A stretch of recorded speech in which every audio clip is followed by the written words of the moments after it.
Our story begins inside a warehouse with a few people sprawled near a gun that has just been used. Then our protagonist, confused by the scene, says he doesn't remember how it was when he kicked the bucket. But soon some tentacles emerge to remind the fellow of his fateful day, making him flee desperately from the long arms that tried to reach him at all costs. In fact, he runs towards the gun and, quickly turning to aim at his pursuer, fires a few shots while recalling that he had a monster and an angel in the mix. And when he thought he would only have one more boring day of work in his mediocre life, he found himself pierced by one of the monster's arms. The guy felt the tentacle consume him as the agonizing pain took over his being. But suddenly, a red-haired warrior in golden armor appeared, striking blows against those arms to save our boy, who watched everything pressed against the wall while she defended him. The creature was defeated, and the boy, out of strength, slid to the ground, feeling the syrupy substance flow down his body and thought his time to leave had come. Then he heard the footsteps of that imposing warrior walking towards him, and as he faced her shining in the circumstances, he felt a thread of hope despite the pain. The warrior, who was actually an angel, knelt before the dying man and informed him, while healing him, that the people would be fine thanks to his cunning. Good ones, follow me. However, fate wanted the angelic redhead to spike her efforts to be unable to save our hero who had just saved the world. But still, he felt proud, for deep down he always wanted to fulfill that purpose.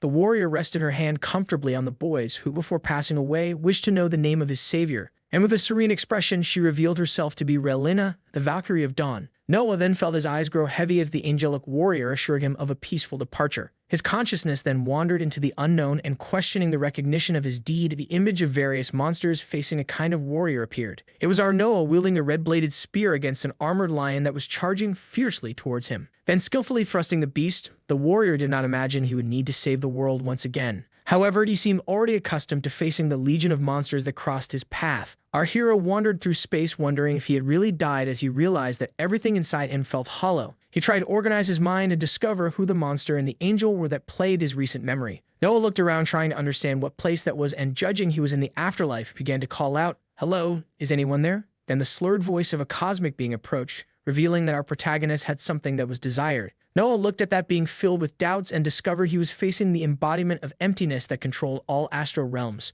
He heard the spirit of emptiness explain that his soul had been scattered in pieces across the astral rifts, but fortunately, the little that remained was enough to recreate him. Then, before a ball of blue energy, our protagonist thought it would be nice to thank for the opportunity. However, even holding that breath of life in his hands, he was unable to feel it touching his skin. The spirit stated that it did not expect gratitude from our protagonist, but ordered him to keep the seal in his possession. And the boy, filled with questions in his mind, wanted to know what the seal was about. The spirit guided him to search within his soul, for that way they could access his astral map through spells. Noah asked how to access his own soul and thought he had no idea how to do that. But to avoid angering that sinister god, he decided to try and began to take deep breaths to access his inner self. Suddenly, a light enveloped him, and his system window appeared, informing him that his astral map was complete. Noah touched the suspended window that looked more like an identification card with his name, race, status, and most importantly, no items. He read that the seal was fused into his soul and asked the spirit of emptiness how that had happened. The big guy twisted his arms in space and bellowed to the boy that separating the seal from the soul was an unpleasantly, nearly impossible task. Noah commented that it was not good news, but the spirit said there was still a solution for the case. And before the incarnation, where Noah was a warrior with his red spear, the spirit seduced him to give up his soul in exchange for a new life with incalculable powers. Noah felt pressured by the offer and asked what would happen. If he refused such a call, then the wicked spirit explained that if the young man refused, his soul would be consumed until the entire essence of the seal was absorbed. Our protagonist, realizing he had no choice, suggested that he should get a lawyer, as he would not sign a contract without reading the terms of agreement. But the spirit, lacking patience, explained that the pact between souls was not governed by mortals but rather executed through the force of spirit. Noah tried to bargain with the divine being, wanting guarantees that he would not be harmed if he agreed. However, quite straightforwardly, the creature said there were no guarantees. Then the system reappeared with the message of the agreement, and our protagonist realized that with each passing second, he was forgetting more and more of his past life. Noah was no longer sure of what his body was like or even of feeling alive, and with his finger hovering over the acceptance of the pact, he wondered what the price of such an agreement would be. Therefore, he decided to decline the offer, understanding that pacts with entities of the void could not be a good thing. Noah turned to the spirit and asked what was stopping him from just taking the seal, since the being was an all-powerful god. The voice of the creature echoed in the space as it said that Noah had a disconcerting soul and thus grabbed our young man with its dark tentacles. Noah felt himself suffocating in the embrace of the arms surrounding him, while the spirit's voice remained unyielding regarding his decision. The divine being extended its hands, from which the tentacle threads emerged that bound Noah's body, who was tirelessly trying to escape its grasp. The two stared at each other, and Noah, undaunted, heard the spirit say that it would make him a messiah after removing the seal from his soul. Suddenly, the system appeared with a new proposal for Noah, indicating that he could accept to be the so-called messiah of the creature that commands the void. But the young man, furious, replied that he would not accept any agreement made by the cosmic being. Noah saw his astral body being consumed little by the creature's arms, which seemed intrigued by the young man's resistance to the offer of becoming a god among mortals. Our protagonist shouted, determined that he would never bow to a monster, and the spirit tried once more, asking what was necessary for the young man to yield. Then the tentacles were undone, and Noah, nearly asphyxiated, remembered the divine being's words about strong spirits being capable of controlling the pact. The young man rose and proposed that if he himself controlled the pact, he would never go against the god of the void. But the spirit saw no benefits in this agreement, judging that it would only take a snap of its fingers to remove Noah's existence from eternity. And the young man, eloquent, incited that the all-powerful had not done so yet because, in truth, it was incapable of performing such a feat. The hooded figure let out a laugh at the recklessness of the mortal who believed himself superior to its cosmic and phenomenal powers. And out of nowhere, it invoked an agreement without consent that our protagonist would become one born of the void, thus beginning the transformation. Noah shouted indignantly as the being's voice declared that his soul was bound to the void forever. And when the system confirmed Noah's rebirth, the dark voice of the incarnation of the void echoed curiously to know how the young man would use his new powers. Noah felt his body being sucked in as if he were entering a black hole, and thus he arrived at a temple where hooded men were performing a ritual to invoke the Lord of the Abyss. As those voices echoed repeatedly in invocation, our young man rose somewhat dazed, wanting to know what had happened, and the monks were incredulous to realize that the Lord of the Abyss was capable of uttering words, until a bald warrior appeared dragging something, and the frenzied monks began to praise the Lord of the Abyss again. Noah then saw a gagged woman being thrown at his feet while those present claimed to be honored by his presence, and upon realizing that she was an offering, our young man expressed a look of indignation. The executioner drew his swords from their sheath, and Noah, frozen, watched the scene not knowing what to do. The young man felt sweat trickling down his face, aware that he needed more information. Then he opened the system to check his abilities, and a message appeared about the current mission, where he was to flee from those unfamiliar faces. Indignant, our protagonist rose and began to pat himself down, questioning whether he had become some kind of elemental ancestor. He looked at the monks and demanded answers about where he was, which left the religious figures profusely anxious. Then, one of the hooded figures informed, somewhat nervously, that this was the abyss of Arander, and they had invoked him to ask for a blessing in exchange for sacrifice.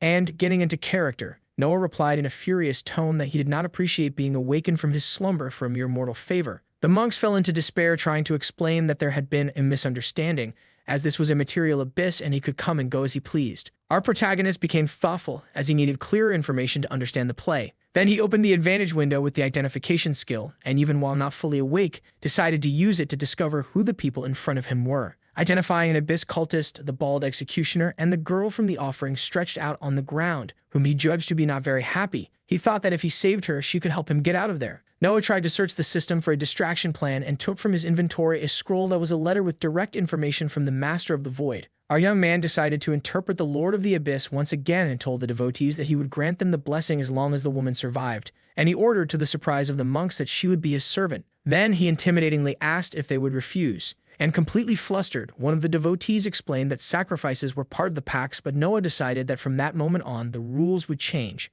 In the face of the panic that ensued, our protagonist raised his arms, interrupting the other's tantrum, and walked towards the girl. Noah crouched down in front of the young woman and whispered, in case she could hear, that even though he didn't know what was happening, he would get her out of there. Thus, he raised his hand and spoke in an imperative tone that the girl belonged to him, until suddenly a voice echoed in the air asking with what authority the young man was doing this. Noah quickly looked in the direction of the voice and, with the identification skill, recognized a dome of monks who seemed to be the elders of that macabre sect. Our young man, still holding the dying girl, realized that things were about to get serious as one of the gossiping monks told the boss about the Lord of the Abyss's intentions. Furious, the boss shouted to everyone that he was just a human and ordered them to capture Noah. Suddenly, the mission that indicated to flee changed to ending everyone in the same proportion, and Noah, like an NFL player, flew against the bald executioner, disarming him. At the moment of the fall, the executioner dropped a key that went unnoticed by our hero, who was only thinking about punching the man repeatedly. Trembling, the bald man glanced at the key, and Noah ceased his blows upon noticing his worried expression. Then suddenly, he released the executioner and grabbed the key like a football, throwing it like a quarterback in the direction of the girl to save her. However, the executioner had gotten up and grabbed his sword to confront our young man, who, upon noticing him,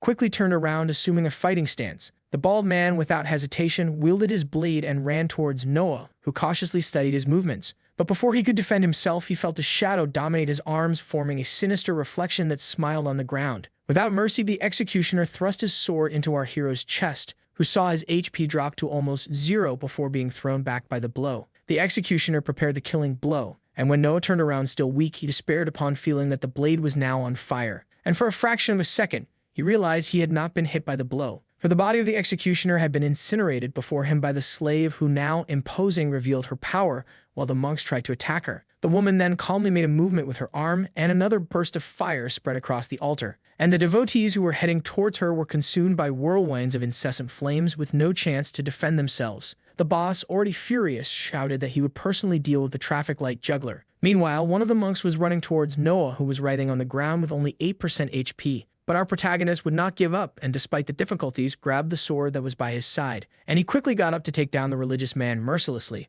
while the shadow emerging from his arms reflected serenely on the ground. With the monk's body finished off, our protagonist completed the mission of eliminating the enemies and also, on top of that, save Aurelia Foster, but since he had no path, he could not receive. He experienced points, so the system asked if he wanted to open his paths, as there were some very good cleansing baths. Noah's HP gradually decreased while the system awaited his confirmation to choose a path. However, even before making his choice, the young man could not sustain his body and fell, imagining that dying this way seemed like a joke. He felt his body plummet as he was transported to the astral space once again. But suddenly, his eyes slowly opened, and the young man found himself in front of a machine that catches bears. And when he looked around, he realized he had woken up inside a game store. Then he noticed a guy with glasses commenting that he was waiting for him. He was a store employee with a badge that read Dylan and waved to our protagonist. Noah promptly wanted to know who the guy was, as well as what new place he was in. But Dylan asked if, by any chance, our guy was another emissary of the Void who was there to mess up the shift again. Noah didn't know how to respond, and sensing our protag's nervousness,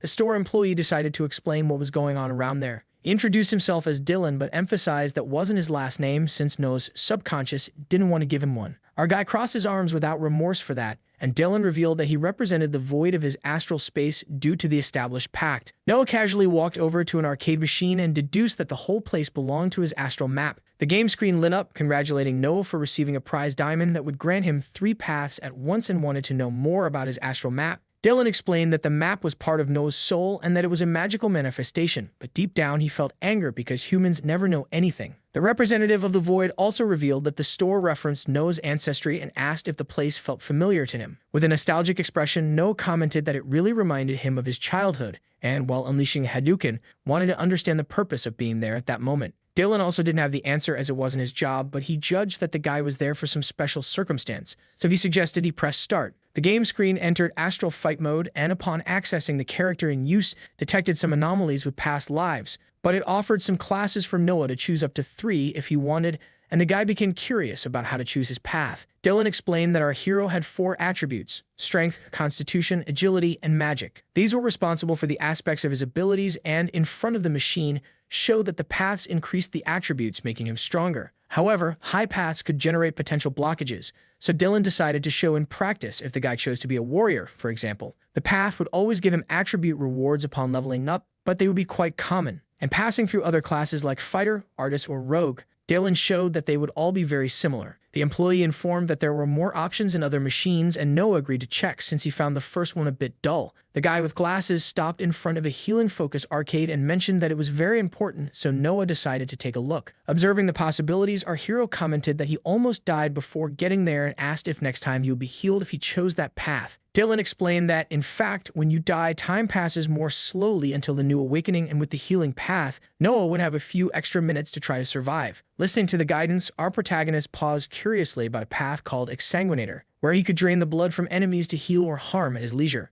Noah seemed to enjoy the ability, and Dylan, who agreed, commented that it was true healing through suffering. Determined, our guy took the path, and now only 2 remained. Dylan followed Noah's choices until he pointed to a path he deemed important for our guy. It was the path of Herald of the Void, but despite granting endless darkness in the material world, Noah had no interest in being anyone's puppet, despite the pact. Noah continued to search for the path at a leisurely pace until he found the interesting Astral Wanderer, which allowed him to roam between realms beyond the Void, as well as the Void Hunter, which granted him the instinct to hunt anything that appeared in his way. Thus, our hero selected his 3 classes and quickly maneuvered the joystick to confirm his choices. Upon pressing start, Noah felt something change in his body, and shadows began to emerge from the walls, slowly consuming him completely. Noah felt a certain discomfort with that symbiosis, and Dylan, satisfied with the scene, commented that the process could be a bit agonizing. Our protagonist could do nothing but curse his path instructor. And as the claustrophobic upgrade dragged on under Dylan's curious eyes, the system was slowly completing our hero's status. Then Noah awakened and tasted liquid iron in his mouth. He felt his body tingle as he rose, and the exsanguinator path was activated automatically. Thus, with his hands over the tomato broth, he realized that his vitality was slowly recovering. And upon receiving the information that he had 5 minutes left for a full recovery, he decided to lie down in the calm blood without stress. But the brawl was still raging between the boss of the Abyss monks and Aurelia, who was taking quite a beating from the old man. And seeing the abyssal form of that cultist, the fire sorceress faced the enemy, pondering how to find a strategy that could destroy him once and for all. Until a new mission arose for our bloodsucker, where he had to defeat Victril Mayfar, who was the boss of the monks, and gain a rare skill. But for that, Noah needed to not die this time. Aurelia maintained her combat position while the dark arms of the cultist struck in her direction. She blocked as much as she could, and when it was her turn to attack, unleashed fiery bolts against the opponent without hesitation. But while the monk boss seemed to be enjoying the battle, our sorceress was giving her all to defeat him. Noah, who was recovering, anxiously studied the mission, wondering what he could do to gain an advantage in that fight. Then he began to distribute his attribute points, trying to find the best way to balance his power. And when he finished, he received some significant boosts that greatly improved his status. Aurelia continued to attack fearlessly at her enemy, who caused some stalactites to fall to block her. But the young woman quickly retreated, dodging all of them. And with mastery, she set some rocks on fire, hurling them like a shield towards the old bald man who did not expect the onslaught. However, in a shrewd manner, the cultist mage created a protective globe with his dark arms and avoided the fire damage. Noah picked up the executor's sword he had defeated and stored it in his inventory as he stood up, almost recovered, until he caught a glimpse of Aurelia being thrown against the wall and felt the shadow consume the room as the old monk floated sinisterly. Victril's eyes showed curiosity when Noah shouted to him that it was all a misunderstanding. And he explained that he was an emissary of the incarnation of emptiness and his mission was to deliver a direct message to the leader of the cultists. Suspicious, Victril asked if Noah thought he was a fool, but the young man tried to be convincing, extending his hand with a scroll to the old man, and informed him that the emptiness had sent a response for his devotion. Victril stared at the document for a few seconds, and Noah waited for the reading to bring something positive. But the old man became even more furious, considering that lying about the incarnation of emptiness was the greatest heresy. Noah then realized that the strategy had failed and used the astral wanderer's path for the first time, and he disappeared before Victril, who was attacking him with his long dark arms. Our protagonist seemed to levitate in another dimension where everything around him presented a different hue. Then he quickly opened his inventory to take out the longsword he had taken from the executor and, without hesitation, hurled it at the old man with all his strength. Victril felt the blade stab him at shoulder height, and Noah slid to prepare for the next attack. And while the old man tried to pull the sword lodged in his heart, the young man shouted for Aurelia to set the playground on fire. The sorceress then grabbed the monk boss and hurled him with a fury that seemed to have been stored inside her for centuries. Victril, with no chance of defense, crashed against the rocks of the wall as the blade sank deeper into his flesh. Not satisfied, the fire girl jumped once more onto the religious leader and unleashed a flurry of flaming punches mercilessly. Then to finish, she raised her leg and smashed down on the old man, who became buried in the ground. Noah didn't know whether to be incredulous at the woman's strength or at his status, which began to evolve considerably, in addition to receiving a bunch of rewards. Suddenly, Noah opened his arms and threw himself on the ground, ecstatic from the victory achieved, but Aurelia approached and said that the guy had a lot to explain.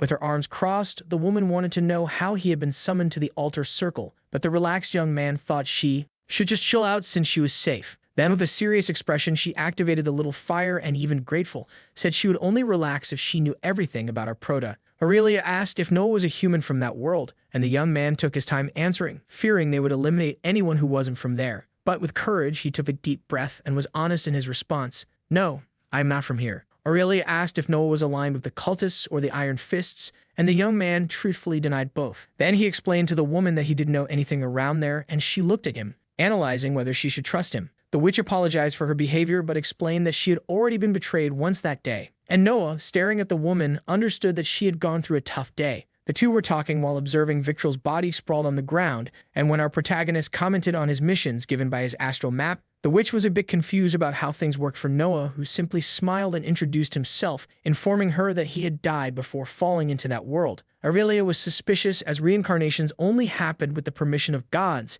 in addition to the fact that our hero knew her name. But Noah explained that nothing made sense to him either, and that he felt as lost as she did. Aurelia mentioned that inhabitants from other worlds were rare around there, but she trusted that our young man was not lying. Then, the witch sat in a lotus position and Noah stared at her curiously. After realizing she was meditating, he assumed that the most important thing at the moment would be to get away from there. Aurelia looked back at Noah and was sure that the young man did not belong to that world. With her hands together, she explained that meditation was the most effective way to restore mana, and noticing the young man's weak aura, suggested he do the same. But Noah knew nothing about that, so Aurelia explained that every awakened person had an aura. Noah commented that in his world there were mediocre magicians, and Aurelia found it interesting that someone who didn't understand real magic chose the path of the exsanguinator. Our protagonist liked the idea of being different and asked if it was a problem to break the taboo. But for Aurelia, as long as he didn't become a necromancer, it was all right. And then she told Noah to calm down because it was time for meditation. Noah shut his mouth and the system appeared before him, informing that he had obtained the meditation skill, and therefore, in addition to up, the young man received an amp bar. Our hero decided to explore the blue window in front of him while he recovered. Then he slid his finger over his attributes and discovered the power of obliteration,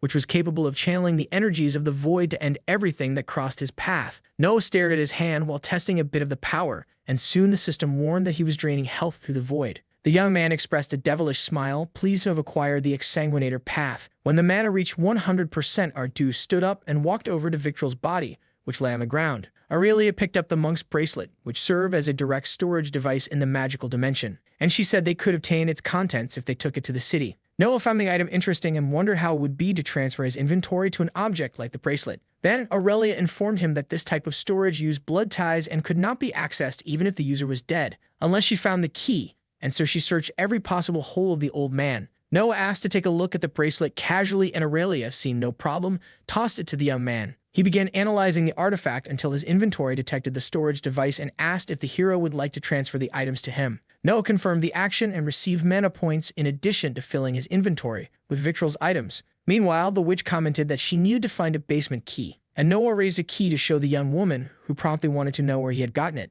Noah explained with the bracelet on his wrist that the key was inside the old man's storage and listed several items he found there. Aurelia was surprised by Noah's ability as she saw the key she was looking for float into her hand, and our hero decided to try on one of the clothes from Victral's inventory. Dressing in a cloak that looked more like a beggar's blanket, he then focused on a ring with the Eye of the Abyss, which Noah considered to be cursed. However, Aurelia, who was driving the head monk, said, even with disgust for the artifact, that the ring provided a large amount of mana. So Noah decided to put on the ring, even though he didn't like the way that Eye stared at him, and he realized that one of his abilities was to reveal the levels of the people around him. Now his perception reached another level, and therefore he identified that Aurelia, with her flames, was level 68. Our protagonist took another look at the inventory and smiled as he picked up Victral's daggers, which he judged to be quite light and practical. While Noah was having fun with his toys, the witch conjured a fire spell, and looking at the religious body on the ground, she rhetorically asked if it was the first time Noah had finished off an enemy, and curious, the young man asked how she knew.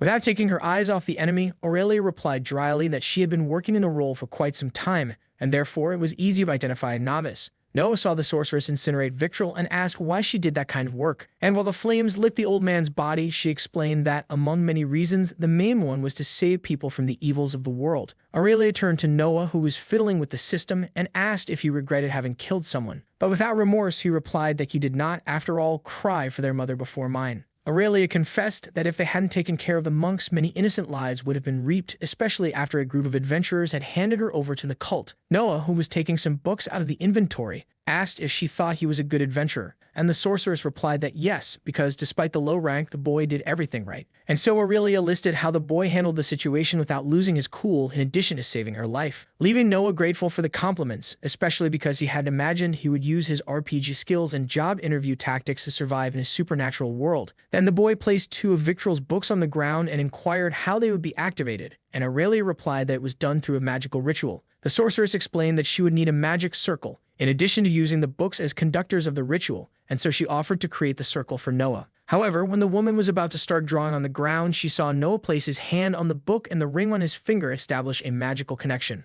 Although it wasn't the rustic way to perform a ritual, our hero managed to open and translate the book in the system's AI, which is why people are losing jobs. The book contained the Tome of Vision, which unlocked a skill of the same name. Then Noah stretched out his finger to confirm the use of the skill without hesitation. The system asked which path Noah would like to link the Tome of Vision to, and the boy, although tempted to use it on the exsanguinator, used the skill with the path of the Void Hunter, and thus the sinister ring temporarily increased the class level to 3, enabling on Noah's forehead a mystical eye that shone brightly. And when Noah opened his eyes, he excitedly noticed that his vision was in high definition. Then, gazing at Aurelia, he commented that he could see her mana, but the sorceress explained that, in fact, the protagonist was able to see people's auras. Looking at his own hands, he noticed his own aura flowing intensely, and he decided to take the second book, which contained the Tome of Affliction. The boy laid this time the power with the Path of the Exsanguinator and saw a red torrent float between him and the book, unlocking the bleed skill. Noah read aloud to Aurelia that this skill allowed him to inflict bleeding on his enemies as well as use it on weapons,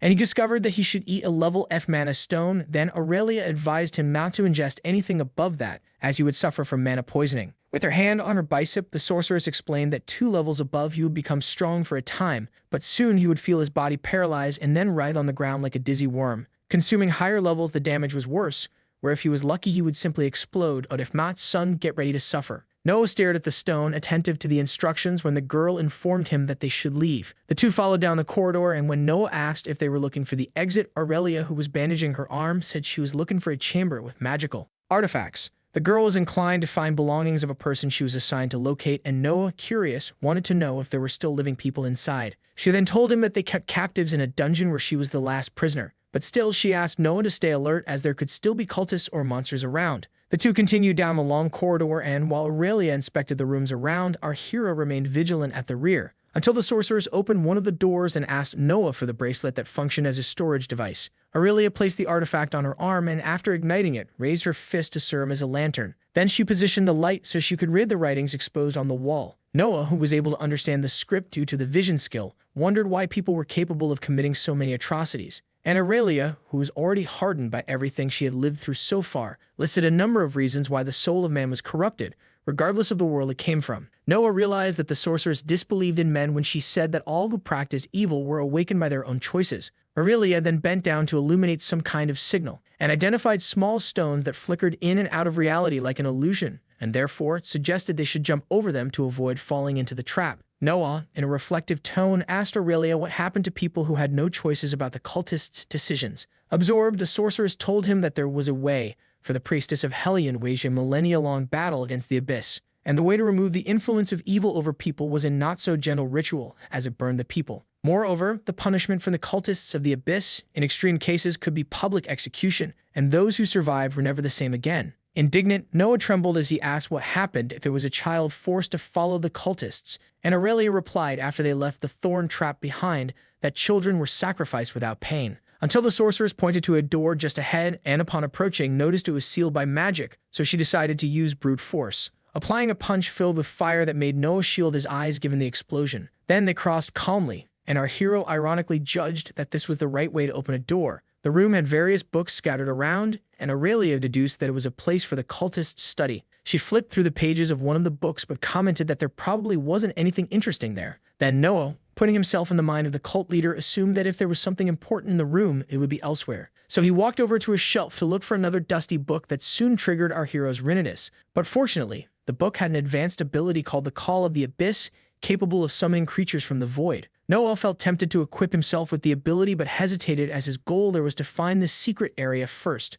So our young man began to remove the books from the shelf, and Aurelia inquired about the hero's actions, who casually revealed he was replicating what he saw in movies. By luck or feat, he found his secret lock behind the books and pulled the key from his inventory to try to open it. When he turned the key, a new room appeared presenting a large collection of books. The two walked victoriously among the shelves, which also held alchemical artifacts. Aurelia was astonished by Noah's ability to find the place, but for him, it was like recalling the adventure stories he usually read or watched. However, not everything is rosy, and the duo came across a trail of blood that slithered into the dark interior of the chamber. Then, making use of her firepower, the sorceress raised her finger, and suddenly, everything lit up, revealing an extensive corridor flanked by cells while the bloodstain continued its path like marks of an existence still not erased in the place. Noah promptly opened the system, indicating a sinister secret mission that should never be discovered where the blood lurked behind the walls. Noah pointed to the darkness and told Aurelia about the mission, but he found it strange as there was no mention of rewards or difficulty level. The sorcerer stared into the gloom and dryly uttered the word ominous, which logically left our protagonist curious.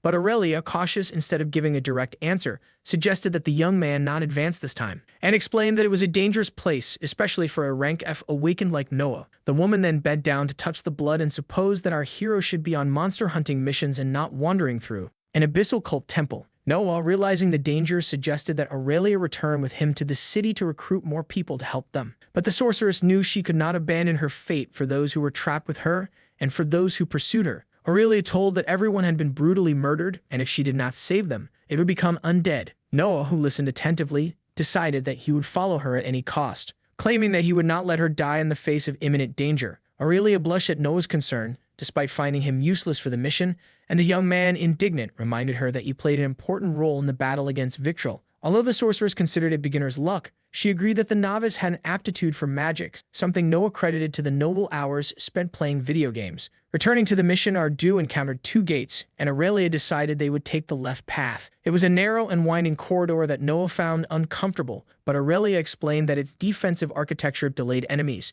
in addition to their walls being forged by mana, which made them difficult to break. They reached another gate, and Noah asked if the sorceress was going to punch that one too. But to his surprise, she gently rang the bell. However, the door was open, and when she swung it wide, they found a room covered in scattered papers with ideograms on the floor. But that was not an ordinary room. It was Victrol's secret study center. They began to search the place, and Aurelia was certain that Victrol's plans were in those pages, for she knew that the old man was creating a chimera with family members of great regenerative power, but lacking intelligence due to the accumulation of bodies in a single creature. Noah found a report from Victrol lamenting the loss of the second prototype due to its affinity with the void and for having acquired some intelligence despite the instability. Noah, as if he could access the old man's memory while reading, saw Aurelia unconscious on the altar and Victrol asking the god of the void for someone at least of rank E. Noah, reading the system, understood the reason for the sorceress's sacrifice when she arrived in this world and thus completed the mission Blood Behind the Walls. Then suddenly, a thunderous roar echoed through the room,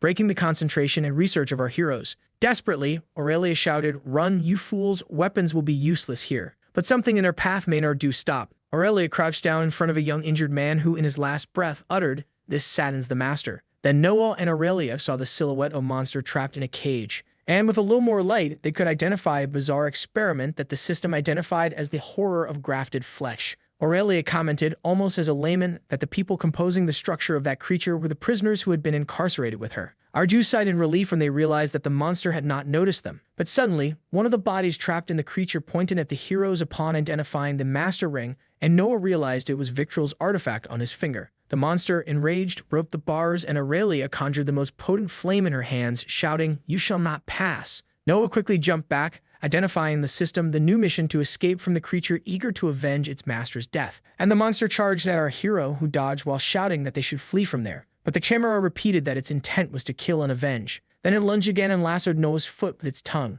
Our hero found himself hanging upside down and quickly activated the blink ability, but due to his position, he couldn't use it as his aura was suppressed, until Aurelia's fire appeared, literally licking the monster's tongue, which instinctively released Noah. The protagonist executed a ninja roll to distance himself while the creature's eyes fixed on the sorceress. Aurelia became the monster's target, and for a fraction of a second, she noticed that the fire would not be enough to defeat the highly regenerative beast. Suddenly, the monster changed its form into a spiny lizard, emitting a shrill sound. And Noah covered his ears to lessen that deafening noise until the system updated his condition, allowing him to resist the effects. However, the creature shot quills in Aurelia's direction, which she skillfully dodged. And using her fire magic, she advanced as close as she could to launch a fireball at the monstrosity, which felt like a soft jackfruit, burned by the flames. The witch approached Noah, asking if he was okay, but our protagonist could barely understand what she said due to the buzzing in his ear. However, the creature was still recovering, and they were almost caught off guard when it took the form of a whirlwind that shot quills in all directions.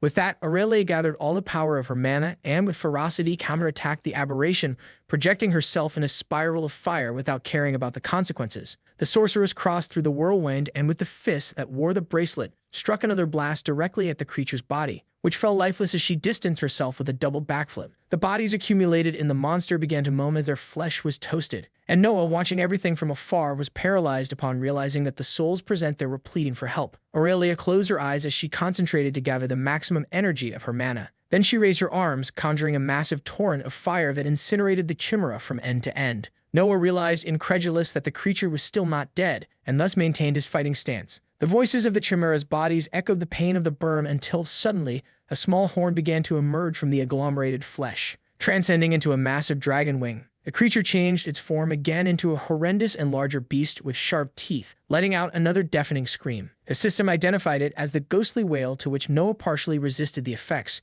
Our hero fell to the ground, dazed, receiving psychic damage from terror that considerably reduced several of his skills and attributes. Meanwhile, the chimera shaped itself into another disgusting being with its power of vicissitude and charged at Noah, who quickly activated the blink ability from the astral wanderer's path and dodged the impact. The beast then attacked Aurelia, who this time could not escape and was lassoed by the enemy's tongue. The chimera suddenly had its attention diverted to the other side and charged at Noah, even with his blink activated. Our hero jumped to dodge and noticed Aurelia unconscious against the wall. The monster turned to the sorceress without finding Noah, then pulled out its daggers from the inventory and plunged them into the back of the aberration. Resisting the attack, the beast swung its tail towards the hero, who activated the blink ability again, hiding in the void. But the system informed that his mana was low, so he consumed the rank F stone, which restored his energy to 100%. Then, with power at full throttle, the young man pierced the creature with continuous strikes from his dagger. Noah jumped away from the beast, which was trying to recover from the multiple attacks.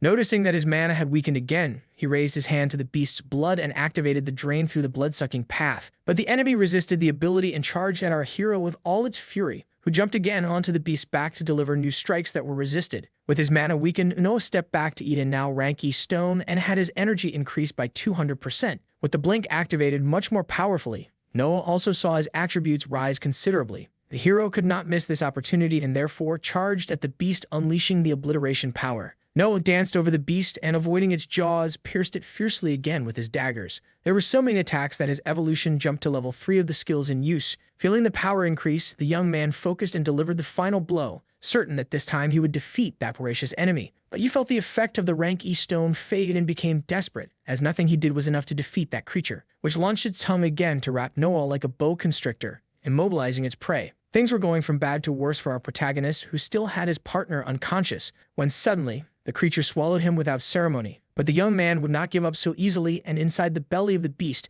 activated several abilities to recover his energy, and tore the creature from the inside out as if it were a sirloin steak. This time it seemed to work, as the chimera lay sprawled on the ground with its tongue motionless while Noah emerged from its interior exhausted. The faces that made up the monster showed themselves alive, and Noah wiped his face covered in berry juice and walked slowly towards Aurelia while the system celebrated the victory and evolved our young man's paths. But faced with a battle like this, Noah could not hold on and fell exhausted face first to the ground while receiving the Tome of Vital Force as a reward, and completed the blood absorption of the chimera. When the system completed the progress, Noah moved his trembling hand and gathered all his strength to rise again. Then he executed meditation for mana recovery and obtained the expected result. But suddenly he felt a heart pain and fell again, not understanding what was happening to his body. Our hero was detected with mana poisoning, and his HP began to gradually decrease. At that moment, Aurelia asked if the young man was awake, but due to the pain, he replied that he wished he weren't. As our protagonist writhed, the sorceress thanked him, incredulous, for managing to defeat the enemy and, on top of that,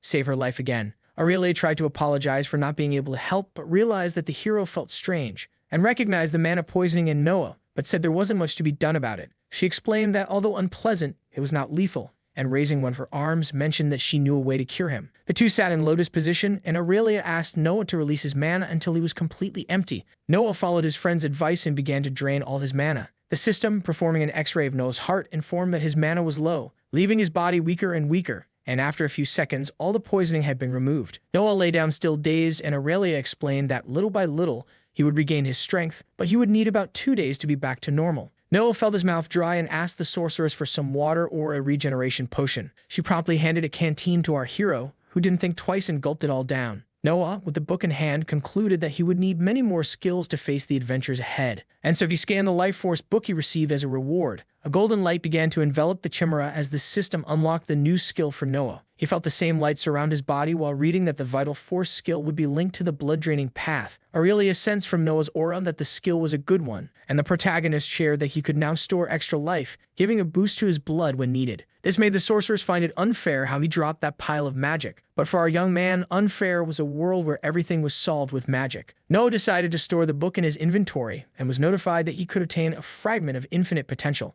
The protagonist also decided to take off the ring with the Eye of the Abyss and commented that he expected more from it in using his abilities. Then the system notified that another unnamed fragment was ready to be consumed, where Noah could unlock a seal. But the protagonist found these system messages about veiled items strange, and Aurelia warned that in some situations it was normal. So Noah touched to confirm, and suddenly a rain of windows appeared informing him that he had modified his genetic code, until he received a new mission for the mysterious fragment where he should find hidden memory parts scattered throughout Arander. Suddenly, our hero began to feel unwell, and the system informed him that he needed to be purified to complete the Devourer transformation. Noah started calling for Raul while a dark liquid involuntarily poured from his insides, until everything calmed down and he was purified, removing all the magical toxins he had consumed and improving all his attributes. But Noah's expression remained strange, and Aurelia saw the young man collapse unconscious, then wondered where he came from to need such intensive magical detox. After the scare, Noah went to take a shower, trying to piece together how he went from a terrible workday to absorbing blood and pulling things out of nowhere. Noah felt extremely relaxed, and after drying off, he went to check how his attributes were in the system, until he was stunned by the extent of the appeal that the new Devourer status granted him. Curious, he activated the growth attribute and felt his aura getting stronger as he was granted an additional 5 points in all attributes. Aurelia approached the door with a tired look, and Noah asked if she wasn't going to bathe as well. But the girl, all dressed up, informed him that she had already washed, though Noah wasn't smelling any shampoo on her. With her silky hair, she said she had done it while leading him to the room. That's when Noah guessed he must have been unconscious for an hour or two. But for Aurelia, they had already spent too much time there, and so she radiantly suggested that there was another place they really should be. As they left the temple, Noah insisted that Aurelia hadn't taken a bath, so the girl decided to convince him in a more persuasive way. Aurelia mentioned that she didn't really like the cold, but Noah told her that snow brought back good memories from his childhood, and he asked if the girl had ever had ice cream, explaining the recipe to her, but for a fire sorceress, that was a food that didn't fit her menu. The conversation between the duo was relaxed until suddenly they felt the sunlight on their eyes. Aurelia appeared revitalized to see the sky again, but Noah was incredulous to discover that in this world there were 2 suns. Curious, he asked how they differentiated day from night, and Aurelia, with little patience, replied, "Well, when the sun goes away and it gets dark, is that good enough, or do you want me to draw it?" Then she drew that the Earth was not flat, explaining the rotation and translation movement, because one thing was certain: when the second sun arrives, it will realign the planet's orbits. I think neither Noah nor we understood much of this whole thing, but the important thing is that the system informed that the mission to escape the temple was complete. Our protagonist noticed something shining, and he asked if Aurelia had found what she was looking for, and the sorceress confirmed by showing a necklace that protected children from evil spirits, even though it had no magic. Noah pondered over the object while she said she found it in the dungeon cells. A new mission appeared on the screen informing that he had found a necklace belonging to someone in the village of Leifar and therefore should return the item. Noah then asked if Aurelia would accompany him on this mission, but suddenly a gust of wind blew through, tussling the sorceress's washed hair. Aurelia confirmed, but suggested they camp as the sun was about to set.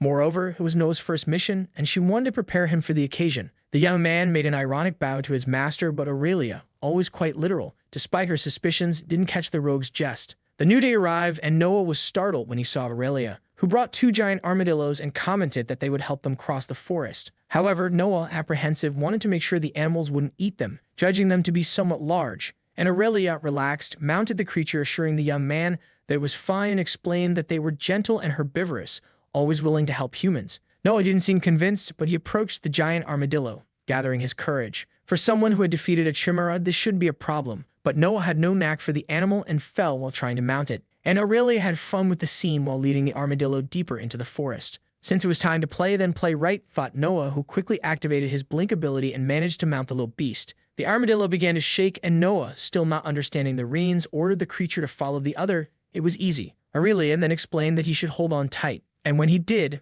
the creature took off with the sorceress in pursuit. The animals climbed the tree, and Noah couldn't hold on. Aurelia only saw the young man in free fall activate his blink again and grab onto the first branch that appeared in front of him. But to Noah's luck, the branch broke, and he fell chin first onto another one a bit lower, eliciting laughter from Aurelia. The armadillo, very empathetic, approached our hero and gave him a lick to console him. Aurelia was having fun, and for the first time perhaps in a long time, a genuine smile shaped her face. The two continued their journey, jumping over branches as if they were free spirits of nature. Noah was radiant and commented that he felt like he was flying on dragons again. And Aurelia showed curiosity as she thought that in the hero's world there was no magic. Noah explained that there were many coming from books, movies, and legends, but not that they were real. And he told her that in his world the closest they got to dragons were dinosaurs, but they went extinct millions of years before humanity. Aurelia deduced that the dinos were not like the ancient dragons that destroyed everything in their path, even though they hadn't appeared for centuries, turning them into myths. But for the sorceress, they were myths fabricated by the strong elite of awakened ones who wanted to cover up their cowardly attacks against the population,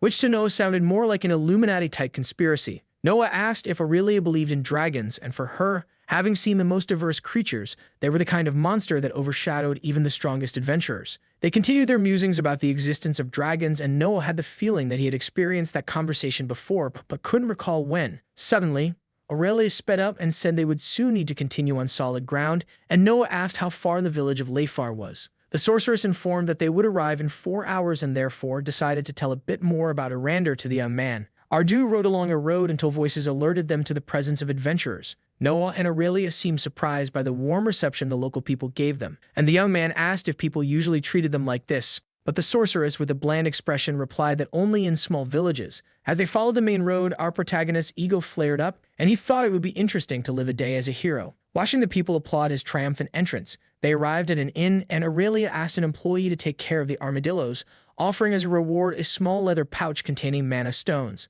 The boy, who was no fool, decided to check to confirm if they were real and thus led the animals away. But Noah, who found the sorceress generous, learned from her that helping a worker with a tip always pays off in any respectable universe. Aurelia took advantage of the conversation to suggest that Noah remain discreet, and the young man asked if he would have problems. The sorceress replied that for adventurers who travel a lot, probably yes, but for a village on the outskirts, he was as important as a plant. And so she suggested upon entering the inn that if Noah kept to himself, he would raise fewer suspicions about his origin. The innkeeper welcomed our adventurers and asked how long they would like to stay in the village. Then Aurelia replied that it would only be 1 night while placing 2 mana crystals on the counter. The innkeeper handed over the key indicating the last room on the left on the 2nd floor. Aurelia stretched out her hand with the key to Noah as she had some things to do in the city. But our protagonist wanted to enjoy the stay and learn a bit more about the place full of outsiders who, for the first time, didn't want to kill him. The innkeeper looked astonished at the boy, who tried to apologize with gestures at Aurelia's disapproving gaze. Where did he not understand the part about being discreet? With some intimidating slaps on Noah's chest, the sorceress left, reminding him to be careful or he would see her again. And the innkeeper considered her quite rough as he watched her leave, but for our hero, that was the most interesting part of working with the tough girl. The man offered Noah a drink. Knowing that only idiots or adventurers come from the Lost Forest, he thought it would be the best remedy. And Noah, who was a bit worried since the magical detox, hesitated but decided to accept and wet his throat. Then the innkeeper shouted to the waitress, "Bring a mug for this man." Next, he wanted to know our protagonist's name and commented that he had a baby face. Noah took the mug and, following all of Aurelia's guidelines not to say otherwise, confessed that he had only awakened the day before, and of course the old man was left speechless. However, curious, the man asked while our hero downed the drink what he was doing with a ranky adventurer, warning that it wasn't worth dying to impress her. But Noah sighed contentedly as he felt the liquid in his throat, and he explained to the thick mustache that, in fact, he faced danger when he awakened, being lucky to find Aurelia to help him. The innkeeper extended his hand and introduced himself to Noah, who greeted him cordially. Suddenly, the system informed that Lorien was a warrior miner, but the man explained that he had retired after losing his magic in an accident. Noah, curious, asked what kinds of monsters he had faced, as he didn't know it was possible to lose abilities that way. Lorien recounted that he was on a mission to the north when something emerged from the depths and caught him off guard. He continued that a pearlescent and translucent thing paralyzed his group's movement, where 2 died, 1 lost an eye, and he was left without his mana. Absorbed, the innkeeper said he had never heard of that thing again. The system warned Noah that his blood was becoming poisoned, so upset he suggested drinking something weaker, to which Lorien assumed was the effect of the Constitution skill. Then he commented that the boy could turn off his skill if he wanted, and so Noah did, deactivating the vital blood. Excited, he asked for another round because now he was going to celebrate until he dropped. Lorien, satisfied, explained that if Noah got too cheerful, he could reactivate the skill and sober up quickly, even curing the hangover. Shortly after, Noah let out a hiccup, and the system informed him that he had been poisoned at level 2. Another hiccup, reactivation of the vital blood, and clean again. Noah asked the man about the villagers who were lost and if there was a search team. Lorien stared at his mug and lamented the fateful incident. He told that it happened about 6 months ago and 2 adventurers went to look for them, but they did not return, so people gave up. However, only when the mines collapsed did they attempt another search, and once again without success. Lorien continued that they wanted to seal the mines forever, and some villagers protested, as it was the main source of wealth for the village to sustain the harsh winter. Our hero took a mana stone from his inventory and placed it on the table, while Lorien said that there were howls coming from the mines that could be zombies. Noah left the tavern stretching and reflected on Lorien's words about the guild's involvement and a possible evacuation of the village if it were true. Then he decided to explore the place to observe the workings of that peaceful and hardworking society. until he heard two villagers discussing the mayor's order to close the mines even with the return of one of the adventurers. Everyone rushed to the town hall, and Noah entered right behind to check what was going on when he saw the mayor arguing with a miner. The dwarf shouted that he wouldn't let the mayor starve the town, and the man politically explained that his intention was to save lives without involving the guild. The mayor turned to the crowd that was gathering and said he was doing his best to ensure everyone's safety. Aurelia watched the speech until she was startled by Noah, who sneaked up quietly, but she whispered to the hero that she was there to find clues with the mayor about the adventurers who betrayed her. Noah suggested they help the people, and Aurelia, impatient, mentioned that was exactly what she was trying to do, what she needed to talk to the man. Noah shrugged and decided to teach the girl how to use her charisma skill. Aurelia was indignant at the audacity of the novice, who was making his way through the crowd, saying they didn't need to argue as everyone wanted the good of the population. And while insisting on a multilateral dialogue, the leader of the miners wanted to know who that insolent boy was, interrupting the conversation. Then Noah, with his insight, showed on his face that he had much to explain about himself. Aurelia watched anxiously as she heard the murmurs around her. Noah bowed and revealed himself to be a newly awakened adventurer who would solve the village's problems. He then calmly explained that they would need someone to go to the mine and come back alive, and he offered to take on the task. The miner leader crossed his arms and, skeptical, asked why the village should send a novice to die, and Noah promptly informed him that he wouldn't go alone, pointing to Aurelia, who, not wanting this exposure, nearly flew at the neck of the boastful protagonist. With no way to escape, the sorceress approached, saying she was a ranky adventurer and had been hired for a mission that could tie into the mine's problem. The mayor recognized Aurelia, recalling her previous group, so she said this matter was part of her mission, but she was willing to assist the village first. Seizing the opportunity, Noah interjected that they would logically need fair compensation. The mayor then showed himself to be cordial, asking what the price for the task would be, and Noah wanted to know if there was a ton of skills in the village. The city leader replied that he had one, but it wouldn't meet the boy's expectations, and thus suggested he go to the city of Windrest, where there was a greater influence in equipment for adventurers. Aurelia commented that it was the city they would go to next, but for the current mission, a level D mana stone and 2 courses would be sufficient. The dwarf leader of the miners said he would join the heroes, as he knew that mine like the back of his hand. Noah shook the mayor's hand for the deal made, and the system soon updated his next mission with medium difficulty. After the agreement, Aurelia asked for the floor from Noah and approached the mayor to take care of her personal matters. In the end, the protagonist was right. The curious dwarf asked Noah where he came from, as in his understanding he was too old for a newly awakened. Noah told him he came from a world where there was no magic, being the only one who had recently had the chance to awaken a path. And for that reason, the miner asked if he came from the Dead Zone, which were the worlds without mana where the inhabitants drained the life from everything that existed in their devastated lands. Noah said that in his world there were some coexistence problems, but nothing that could be compared to a dead zone. The dwarf then commented that regardless of anything, if the boy indeed solved the mine's problem, he would be doing a great favor for the village. Noah extended his hand to greet the miner, who returned the gesture, promising to meet him the next morning. Aurelia approached with the information that the group they were looking for might be in Windrest, and she had also secured Noah's registration at the Adventurers Guild. Convinced, the fire sorceress wanted to do this quickly, and Noah felt that the girl had a plan. When evening fell, our dude followed the road to deliver the necklace they had found in the cultist's temple. They arrived at a house, and Noah knocked on the door several times, until an elderly woman opened, hopeful, thinking that a certain Pierce had returned. But her expression changed when Aurelia showed the necklace and asked if it belonged to her. However, the artifact was Pierce's, and with tears in her eyes, the old woman asked if the adventurers had found him as well. But Aurelia, regretful, shook her head negatively, and the lady clutched the necklace against her body in lament. Aurelia comforted the woman, who was trembling profusely, when another young girl appeared at the door. Our heroes were invited in, and sitting in the living room, they saw the daughter comforting her mother over the invaluable loss.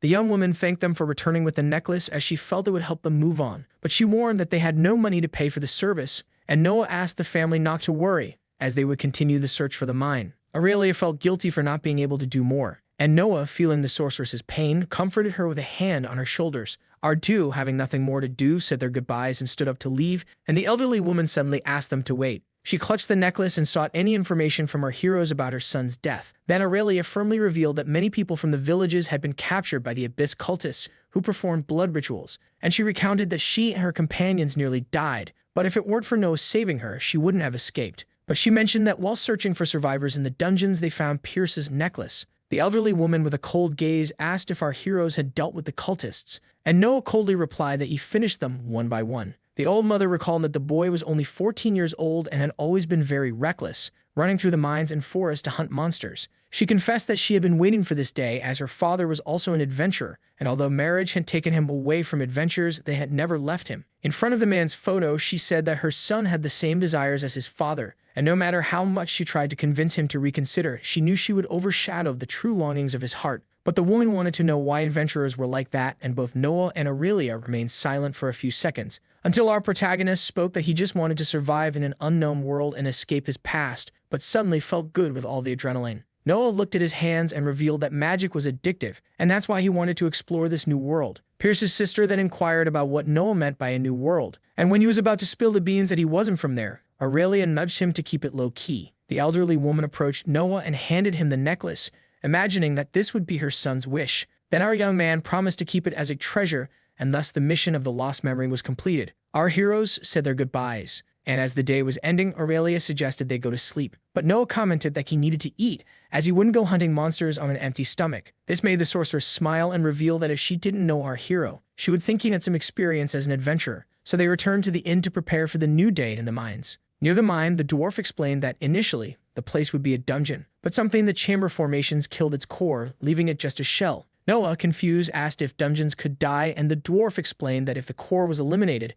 it was possible, although he considered it a great foolishness to do so. A domesticated dungeon was the most precious resource one could have, so many kingdoms were founded above these locations. Aurelia speculated that it might be a zombie dungeon as it was a national threat and all guilds should work to eradicate them. But for the dwarf, it was just a typical dungeon of a certain land. They arrived at the entrance and Noah thought he could shorten the path by using his obliteration ability. However, they acted traditionally and got to work with pickaxes. After breaking all the rocks, Noah asked if the dwarf used any ability, but he replied that decades of experience and some skill were enough. As they advanced through the mine, Noah was surprised by the mana stones embedded in the wall, and the dwarf explained that since they hadn't mined for a long time, they had regenerated. Aurelia urged Noah not to lose focus as any danger could arise in that ancient dungeon, so our protagonist quickly pulled out his daggers from his inventory and stayed alert. On the track, the dwarf commented that there could be creatures moving around. Then they reached a massive gate and Aurelia, always vigilant, kept an eye on the rear. The dwarf explained while turning the door's locks that in the past, this was the main section of the mines,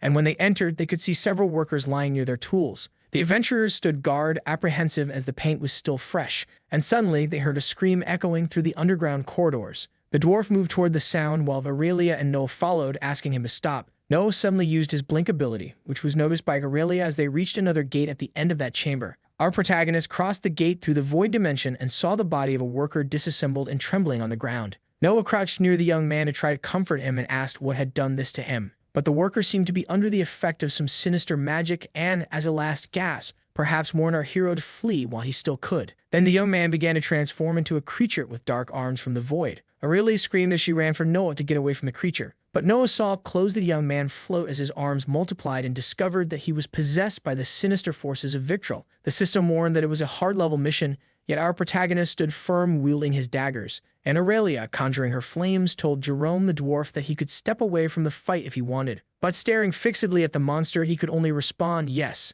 The tentacles were emerging from all parts of the young man, making him increasingly creepy and dark. And suddenly he struck his arms towards Noah without hesitation. Noah activated the blink while dodging, but noticed that the enemy could also inhabit the void. Until suddenly, he felt his scalp burn from the fire Hadouken projected by Aurelia, and when he realized there was only a wisp of what was once the creature left, but a dark liquid dripped close to Noah's face. And suddenly they realized that the creature had dodged and was attacking them from above. The beast advanced mercilessly in its werewolf Medusa form, and Noah, activating his blink again, began to fight it, thinking that if he didn't do something useful, he would be easily destroyed. Aurelia unleashed another burst of fire, but the monster blocked and snarled at the sorceress, flaunting its protruding tongue. The heroine maintained her stance until she saw a rock on a pillar. With her fire magic, she lifted the rock, igniting it until it transformed into a comet, and she shot it towards the enemy with all her strength, which this time felt the blow. Then Noah ran towards the fallen creature, for that was his chance to eliminate it once and for all. He plunged the daggers mercilessly, and his eyes began to turn red due to the blood-draining ability he applied to the creature.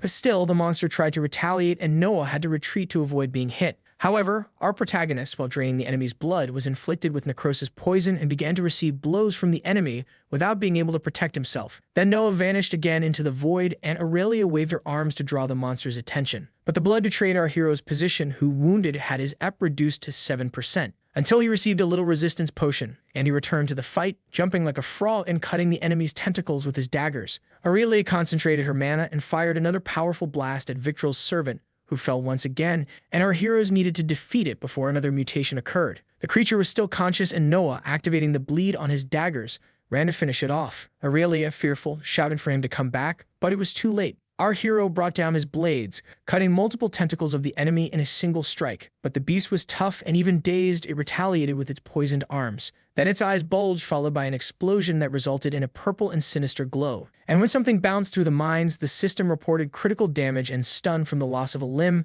but the vital blood restored up by 500%. Meanwhile, Noah kissed the ground, falling apart as if he had come out of a movie where being without a hand showed that the Force was with you. He began to tremble, but instead of screaming upset about discovering who his father was, he tried to understand why the vital blood ability wasn't working on his arm. The necrosis poison seemed to have spread throughout his body, and so he shoved the stump of his arm into the system screen, gaining a resistance boost to level 2. Aurelia was doing her best, firing a fireball that now looked like the sun against the monster, but it dodged through its blink as effectively as Noah's. Not giving up, he put the dagger in his mouth and charged at the beast, headbutting it like a mountain goat in mating disputes. And using his hunter's path, he applied the obliteration instantly. Noah's expression looked like a furious animal that bit the tentacles dancing in front of him. Thus, his resistance increased as he attacked the enemy alongside Aurelia tirelessly. The sorceress asked Noah to step back to end the show, and he moved to the side for, as the saying goes, when one doesn't want to, two don't fight. Noah saw the fire lick everything, but noticed that the monster had once again traveled to the void. Then, with a brilliant idea, he asked Aurelia to illuminate the entire area, for the creature could only move through the shadows. The sorceress then raised her hands to concentrate the heaviest flames she could endure, and she saw when Victral's servant crawled looking for a dark place to hide. It was the perfect moment for Noah to stock his dagger in the enemy's shoulder, but it fled again into the void, and when it returned, it was holding Jerome in its tentacles. Our protagonist shouted for the dwarf not to bite the floating arms, and with a quick thought, pulled from the inventory the scroll that was the letter from the god of the void. The enemy stared at Noah, who began to speak in a guttural and dark voice about the artifact in his hands, for he was as bound to it as the monster. Noah's aura had changed as he activated the Born of the Void ability, and when he started to lecture about that commandment of chaos, the Medusa man threw Jerome and attacked Noah, who promptly prepared his dagger and thrust it, this time into his heart. At that moment, the enemy teleported again, with Aurelia indicating that it was his turn to attack and take that filthy fire. Noah found himself engulfed in flames while the weakened monster lay fallen before him. He walked slowly to the dying one, and the young man still alive inside pleaded for the end of his agony. Noah faced the monster and granted the request, draining its blood into a mana stone, thus removing all the poisoning. The young man thanked him and rested, generating several evolutions and rewards for our prota, in addition to acquiring a tome of abyssal summoning Sinister Bro. Noah looked sadly at the worker for having remained alive inside that monster, and Aurelia agreed that it was a tragic fate. The system asked if Noah would like to consume the abyssal creature he had just destroyed. He confirmed on the screen and knelt to absorb the soul and memory of that beast through his Devourer of the Abyss ability. Noah felt a gag after the completion, but nothing like a gentle pat from Aurelia on the back to set him straight again. Our protagonist could feel the painful process that the miner suffered to reach that state, increasing his disgust for Victral and everything the cult propagated to the people of Arander. Noah, filled with hatred, vowed to end all the cultists and thus received a new mission to hunt and destroy them, despite being deemed impossible by the system. Aurelia sensed the heavy atmosphere and approached Noah, suggesting they find a healer for him, and so she led him out of that chamber, supported in her arms. Noah awoke as soft music played and got up, revealing a specter where his hand used to be. He received a warm good morning from Dylan, the most tedious void assistant with his own work, and asked what he was doing in that modern room, but the man insisted he already knew the answer, so our hero didn't have to strain his memory too much to recall the battle, Aurelia, and the severed hand. And Dylan, somewhat relaxed, commented that Noah's world was fascinating, especially for not having magic pouring out of an action movie screen, for, in his view, human nature was more violent than much of what he had experienced. But Noah was more interested in knowing how the guy had managed to access that place. Dylan explained that every record of Noah's astral map was connected to his soul and therefore obtained information about everything he knew. And since he wasn't sure if he would stay there for long, the assistant preferred to absorb as much knowledge as he could. Noah was upset that the man didn't believe in his potential, but despite that, Dylan congratulated our hero for having exceeded survival expectations, which left our protagonist somewhat irritated by the guy's peculiar sarcasm. So, Noah picked up the remote from the floor and abruptly turned off the TV, judging that the assistant was trying to sabotage him. But placing his hand on his head, Dylan replied that he would never do something like that as it wasn't part of the pact, and in any case, he couldn't wait for Noah's death, even though it was fun to bet on how much the guy would screw up with this whole story. However, Dylan's presence there had a more special purpose, and while Noah observed his spiritual hand, the assistant informed him that Noah could not destroy the abyssal cultists,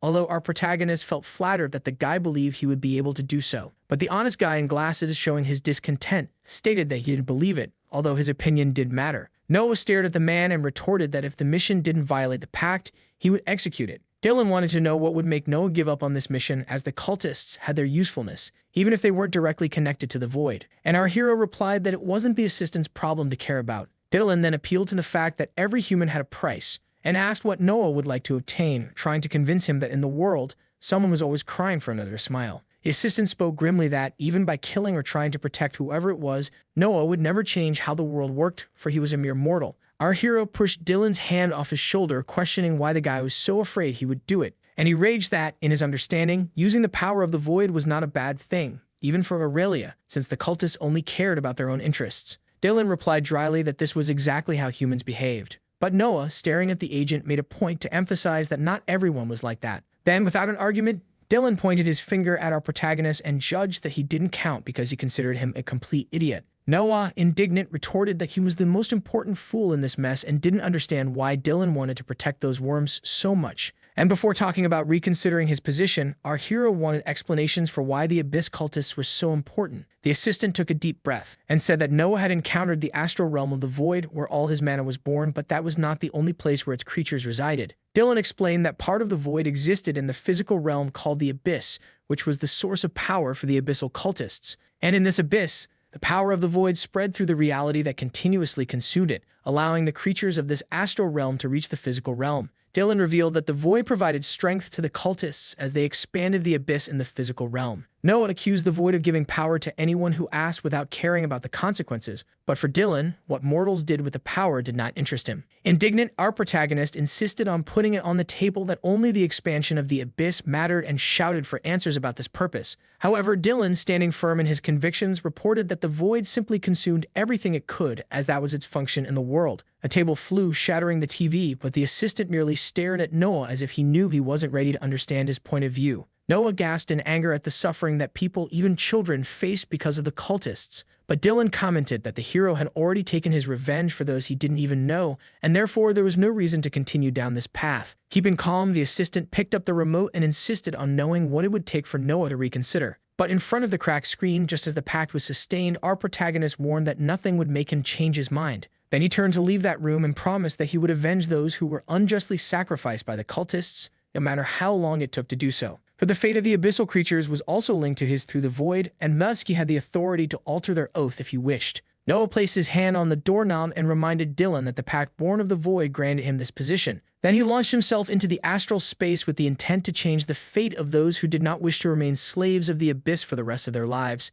This was his new mission. Dylan did not oppose him, but he knew the young man was treading on a minefield, for if the gods discovered his intentions, they would unleash their wrath upon Noah Brown. Our protagonist's eyes opened again, and this time he inhabited his physical body on a bed, and indeed, his left hand was no longer there. Aurelia opened the door with a hopeful expression upon seeing him awake, and she commented that, according to the healer, he would be fine in a week, which was good for Noah, despite the stub. Aurelia let out a roar and revealed that he could have his hand restored for a fair price or even as his level increased. But the young man took a glass of water and thought he should have more options on how to get his dear little hand back and asked if there was a library nearby. The sorceress replied that perhaps the village had one, and Noah explained that he could work on some things there to use to his advantage. Aurelia agreed as long as the young man did not use any nefarious power, but Noah, quite ironically, could not promise the sorceress, since his power came from evil roots. This was a hook for the sorceress, who crossed her arms and asked the hero if there was anything she needed to know about the nature of his abilities. Aurelia made it clear that she was grateful to Noah for saving her twice, and that his conduct did not raise any questions. But the young man saw her say that she could no longer cover for him, as things had gone well so far. Then she said she felt 3 different manas in Noah's aura, as he did not have enough control to hide them. But it was not something difficult to guess from his abilities. And even if it didn't sound strange in that world, the witch assumed that the 3 paths of our guy were quite powerful. Aurelia remembered Noah in action and mentioned that someone without experience didn't fight as well as he did, especially after appearing in an abyssal cult and demonstrating control with void abilities. The witch recognized that Noah never backed down from battle or showed fear. Our protagonist replied that he had always practiced martial arts in school and that should count for something. And looking at his half-arm, he revealed that he was never quite sure about his abilities. He just tried to survive in a strange place where people wanted to kill him. Aurelia nodded her head and suddenly pointed at Noah, saying that she trusted him and therefore would show him something she didn't share with most people. Aurelia then enveloped Noah in her fiery mana and asked if the boy also trusted her or if she would be forced to do something she didn't really like. The witch revealed that she needed to be sure that the boy could travel with her. Then she took a ring off her finger, explaining that the artifact allowed her to let him follow together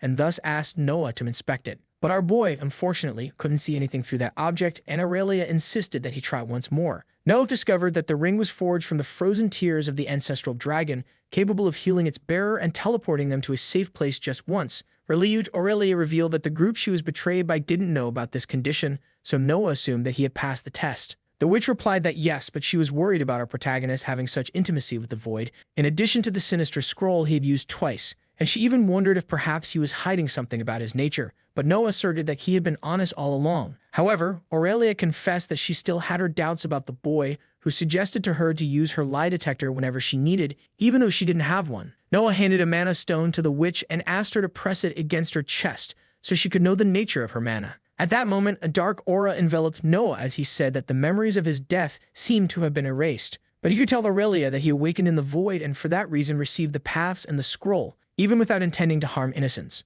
Aurelia asked Noah to swear standing that he was not lying, and when he repeated the words of the oath, a new mission screen appeared informing that he was now a man of his word. Noah felt a golden light rise above him, and soon after, Aurelia noticed that the stone had not broken, thus allowing her to fully trust the words of our honest boy. Noah was surprised by how the scheme of breaking the stone in a lie worked, and Aurelia told him that some aura masters could hide their nature, but it was difficult. Our boy felt much more relieved, so he decided to do something useful like changing the bandage, making the bed, and then he went for a carefree stroll around the village, until he arrived at the library and picked out some books that talked about how to restore arms. The idea of a mechanical arm stirred in his mind, so he studied a pretty crazy formula with void parasites and other nefarious things for the reconstruction of his arm. Upon closing the book, he realized that the process didn't explain whether he should use the parasite directly on his body, so he grabbed another book to learn more about the creatures he would be dealing with. Noah discovered that the parasites used the life force of the host to survive and to capture it. They needed to devour it. This ability was not a problem for him. After studying, Noah verified that he had the books for the reconstruction, as well as the necessary skills that granted him life force,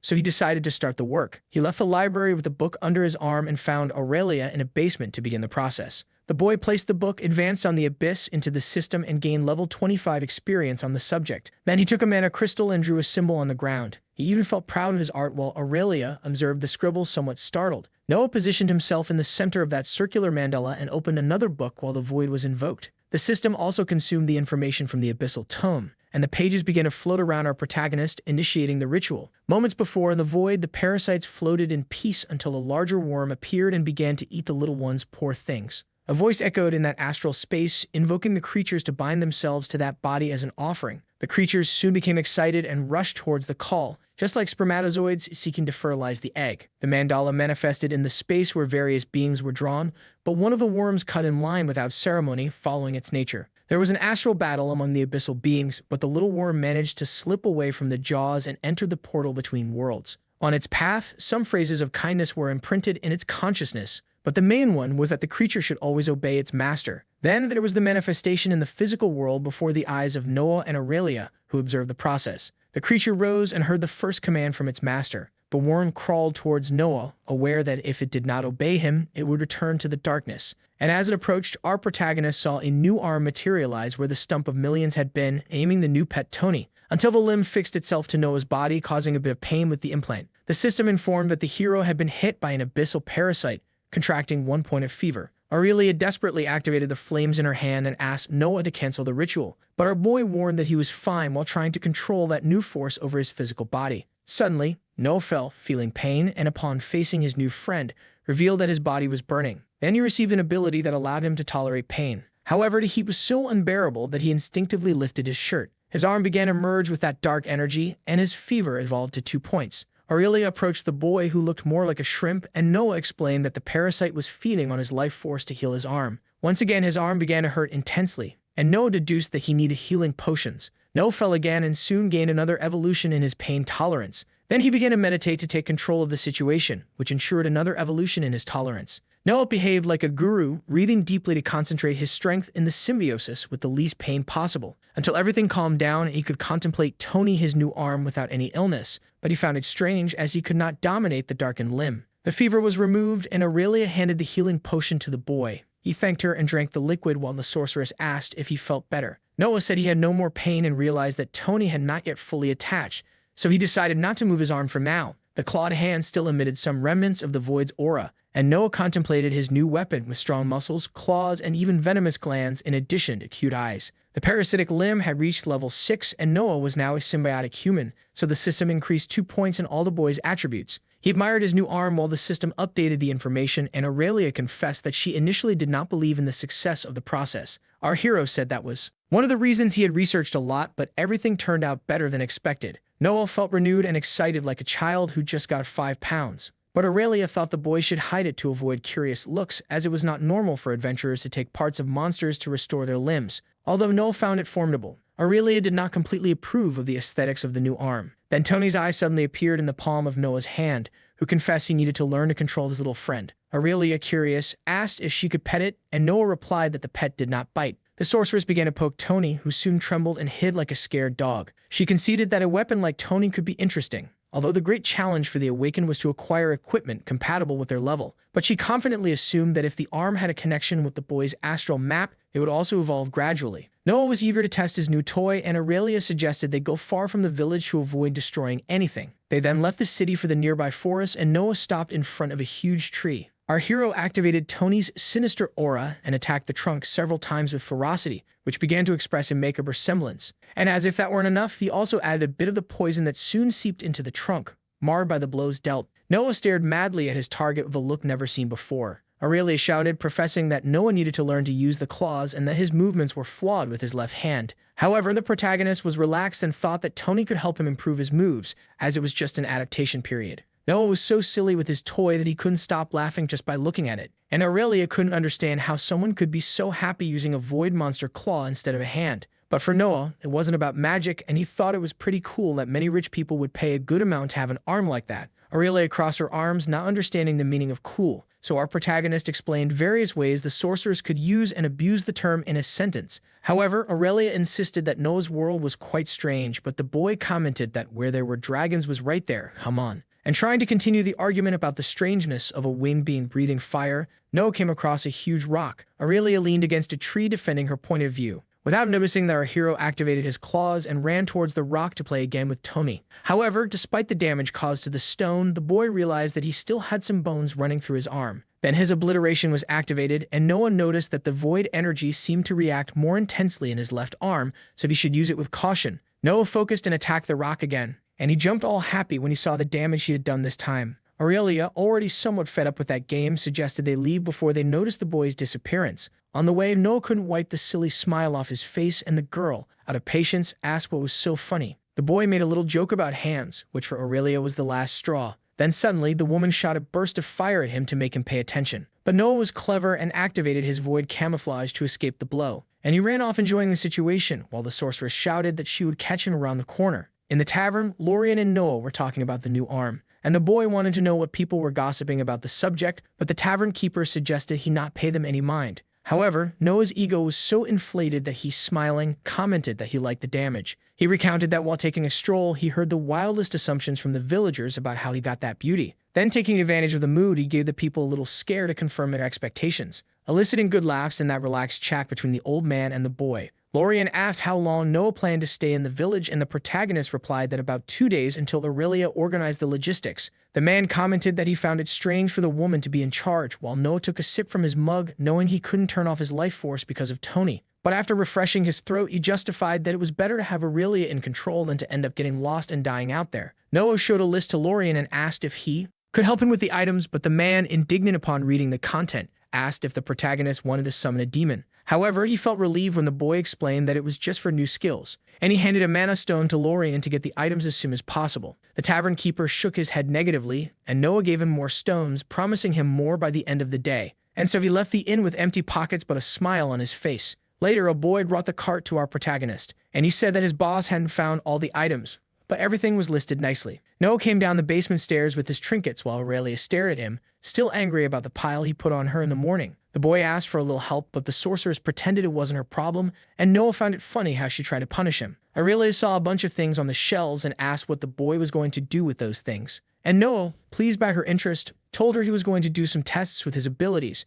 noting that no bunnies were harmed during the recordings. Noah opened his inventory and asked Aurelia to watch from the sidelines, but the little bunny didn't seem very confident with the somewhat crazy expression of our fighter-turned-alchemist. Noah grabbed a jar with black stones and threw one into the air, but when he caught it back, he automatically entered the void dimension, which even surprised the carrot eater. And when he returned next to Aurelia, he discovered that he could teleport objects, but Noah was ambitious and wondered how much more he could take to the other side. Noah continued his tests, now with his hands full of stones, trying to transport them to the void. He announced the start, but he noticed something strange about his body during the trip, and upon returning he mentioned that he felt an inexplicable tension. While Aurelia read a book relaxed, our protagonist opened the system and deposited some of the stones into the inventory, as he realized that traveling with them in hand made it harder to use the ability. He tested it again, and upon returning from the blink, commented happily that it was possible to travel with items when they were in his inventory. Then he picked up an iron bar and prepared for the next test. He activated the blink and dropped the bar to return balancing on it. Noah traveled again to the other dimension and practiced surfing on the bar, perhaps to test his balance. Noah sat in a lotus position and tried a new way to balance the bar while inhabiting the other side, and he found it interesting to notice that even in the void, the bar continued to float in the physical world. He traveled once more and concluded that he could only perform the teleportation when holding the object. Then, out of nowhere, he started tossing the trinkets that were in the inventory, until he held a small box while whistling casually. Noah filled the box with stones. He took off his shoe and activated the blink, balancing the box with his foot, but it remained in the physical world. Then he explained to Aurelia that he could only take objects with him that he was holding. Noah placed his hand on the wall to demonstrate practically that if he intended to teleport an entire house, for example, it would be impossible, which made perfect sense to Aurelia, as it was necessary for Noah to channel his mana to the object in order to pull it. He thus presumed that it might be some kind of restriction built into the astral universe. While Aurelia said there could be other powers without such a restriction, Noah exchanged glances with the frightened little bunny and decided it was time to use it in his tests. So he removed the little creature from the cage, ensuring that nothing bad would happen to it. Noah held the animal in his arms and activated the teleport. Under Aurelia's curious gaze, who witnessed the young man's ability to take living things with him. Excited by the discovery, our protagonist prepared for the next experiment with a jar full of worms. But unlike the rabbit, these little creatures showed so much resistance in their physical mass that Noah returned exhausted, needing to meditate to recover his mana. As a final test, our young man invited Aurelia for a little trip to the other side, and the woman, without objections, closed the book and replied, "Let's go." Noah touched Aurelia's shoulder and activated his ability, but deduced that the system wasn't considering that he was holding her. So he took the sorceress's hands, but felt something strange around him. There was a flash, and the system indicated low mana from our protagonist, even though his ability had evolved to level 5. But when they returned to the physical world, Noah fell to one side and Aurelia tumbled to the other, feeling horrible. Noah got out completely exhausted, but was satisfied to know that he could teleport with Aurelia in difficult situations. And the sorceress confessed that she didn't know if doing it again was better than dying, as she felt like her brain had split in two. Then suddenly, Noah regurgitated and quickly recovered. Our protagonist began to piece together the lessons he had learned from his tests and decided to continue the experiments. He opened the inventory to deposit the stones from the jar one by one, but he noticed that the inventory was consuming his mana. Noah didn't give the little bunny a break either, as in the name of science, he tossed the pet into the inventory as well. Then he let some time pass with Aurelia by his side, always engrossed in her readings. After a few minutes, he took out the rabbit and assumed that there was oxygen in the inventory, or that the little creature managed to freeze time while it was there. However, even more presumptuous, Noah asked if Aurelia wanted to tape the test by entering his inventory too. Aurelia showed indignation at the request, but Noah assured her that the rabbit returned unharmed. However, the sorceress remained unyielding, even with our hero's insistence. Noah tried once more, promising that he wouldn't leave her there for long, and the woman, starting to get furious, made our protagonist give up on the idea, but he at least wanted to know the reason for her refusal. Aurelia then confessed that it must be very dark in there, making Noah conclude that the woman was afraid of the dark and for that reason mastered the power of fire. The young man completely understood the cat's reasons and justified that the request was only because he imagined that time stopped inside the inventory. Then, in a nonchalant manner, Noah tried once more, claiming that if one day the woman got hurt,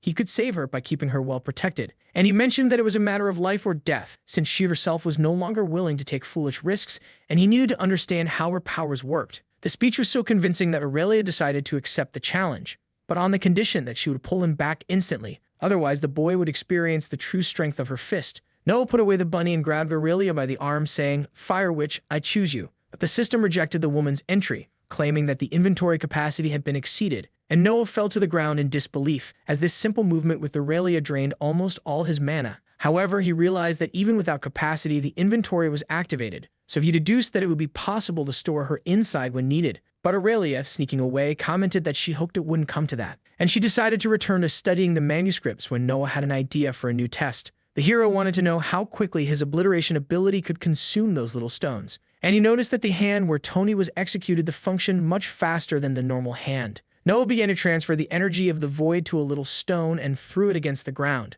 causing a huge hole in the floor. The boy went to check the damage and wondered why his abilities didn't have a fixed cost. And Aurelia explained that there was a minimum cost for activation that could be bypassed by a partial activation. Noah understood the narrative while pulling the rabbit out of the hat, or rather from the inventory. And staring at the fluffy creature, he was sure that time stopped inside his inventory. Then he released the little animal, which bounced and jumped into Aurelia's lap. The sorceress couldn't resist and petted the bunny, saying that animals sense kindness. Noah, for his part, pointed a dagger at the creature and asked if Aurelia could hold it tightly, as he would need to hurt it a little. It's all staged, okay, folks. And the girl promptly grabbed the pet with her look of, touch him and I'll skin you, clumsy boy. With that, the protagonist once again tried to explain that he needed to be sure if his blood had healing power. But if it didn't work, the woman could just give the little creature a potion. The sorceress agreed to the test, and Noah promised the fluffy one that it would be a quick pain. Then he made a cut on the rabbit's leg, which became a bit dizzy in Aurelia's lap. Quickly, Noah made a cut on Tony's hand and poured his blood over the animal's wound,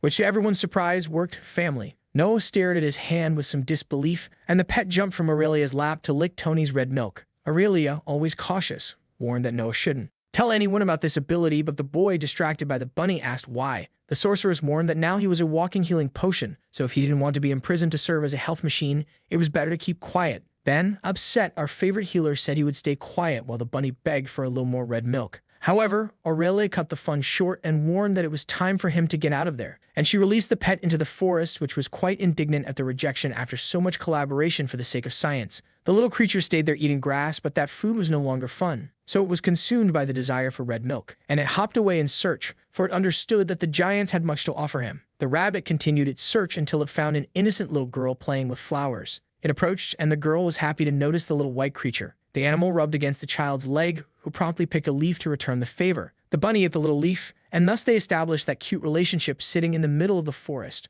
But while being petted by the little girl, the force inside him craved more of the juice that birds don't drink. The rabbit climbed up the girl's legs begging, so she picked him up thinking he wanted to be warm. Then she started to pet his nose, which even made the little creature sneeze. The girl decided to take the rabbit home with her, and he was astonished by the number of giants to feed from. She opened the door happily, announcing her return. But the mother, when she saw the creature in her lap, asked what that was. A bunny, of course, she replied, and told that she found it in the forest, wanting to keep it. The woman put her hand on her head, already presuming she was going to have trouble, and the rabbit just wanted to drink its juice of malice. As there was no agreement, the mother asked the girl to take him back to the forest, but she insisted on keeping him, showing how cute he was. Then the woman took the creature from the child's hands and decided to put it outside. The girl followed her mother grumbling, but the woman continued without a word. The rabbit heard the door close behind him, and once again was rejected by those who could feed him. Indeed, society shapes the individual. Not giving up, the pet returned to the house door and earnestly asked for his strawberry milkshake. Then he cried alone and abandoned, feeling deceived once more. Oh, cruel life. Nevertheless, the rabbit hopped away in search of another giant who would treat him better. The creature reached the middle of the city until he spotted a bald man and approached him. As he was so cute, the man promptly picked the creature up, and the mustache man beside him commented that he had seen him with the little girl not long ago. The bald man remarked that rabbits had very tasty meat and thought that perhaps he could cook him. But noticing the danger around him, the animal quickly defended himself and bit the hungry man's finger, who screamed while serving milk to the little creature. Not far from there, Aurelia returned to the experiment room and saw Noah fiddling with the system notification settings so they wouldn't distract him during battles.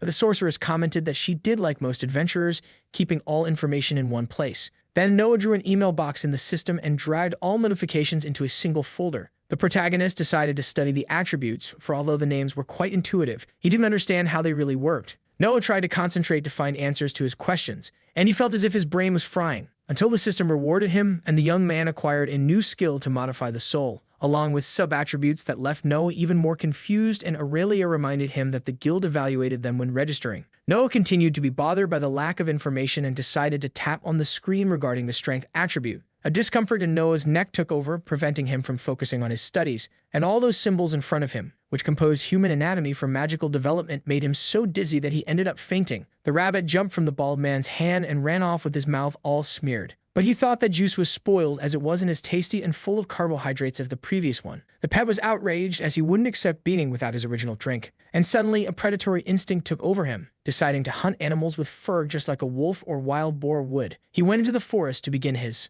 hunt, until he saw a squirrel doing the sun salutation, and he ran after it, filled with bad intentions. The squirrel, running freely, found it strange that the rabbit was on his tail and decided to speed up. But the rabbit didn't give up, so the squirrel dodged and climbed the trunk of a tree. Upset, the rabbit turned around and decided to try with something bigger and suddenly spotted a pig eating apples. And with his red eyes and white fur, he charged at the swine, sinking his teeth into its hind leg with skin and all. The pig grunted in pain and kicked the pet, who tumbled 1,000 times as he wasn't strong. Then he came out all hurt, but soon his wound healed by itself. He felt better and spotted another rabbit eating leaves in peace. His eyes sparkled, and he thought he would have a good chance there, as the brother wouldn't see him as a threat. He approached, and the two began to sniff each other in that natural recognition ritual, until the cute brown one cordially said goodbye. But our pet felt the instinct take over again and jumped against the harmless one without ceremony. After the feast, his expression remained unsatisfied, and therefore he attacked the little brother again with the intent to consume him, which granted the rabbit a cannibalism status and a few more evolutions. However, as the system was relentless, it gave him the possibility to become a killer rabbit.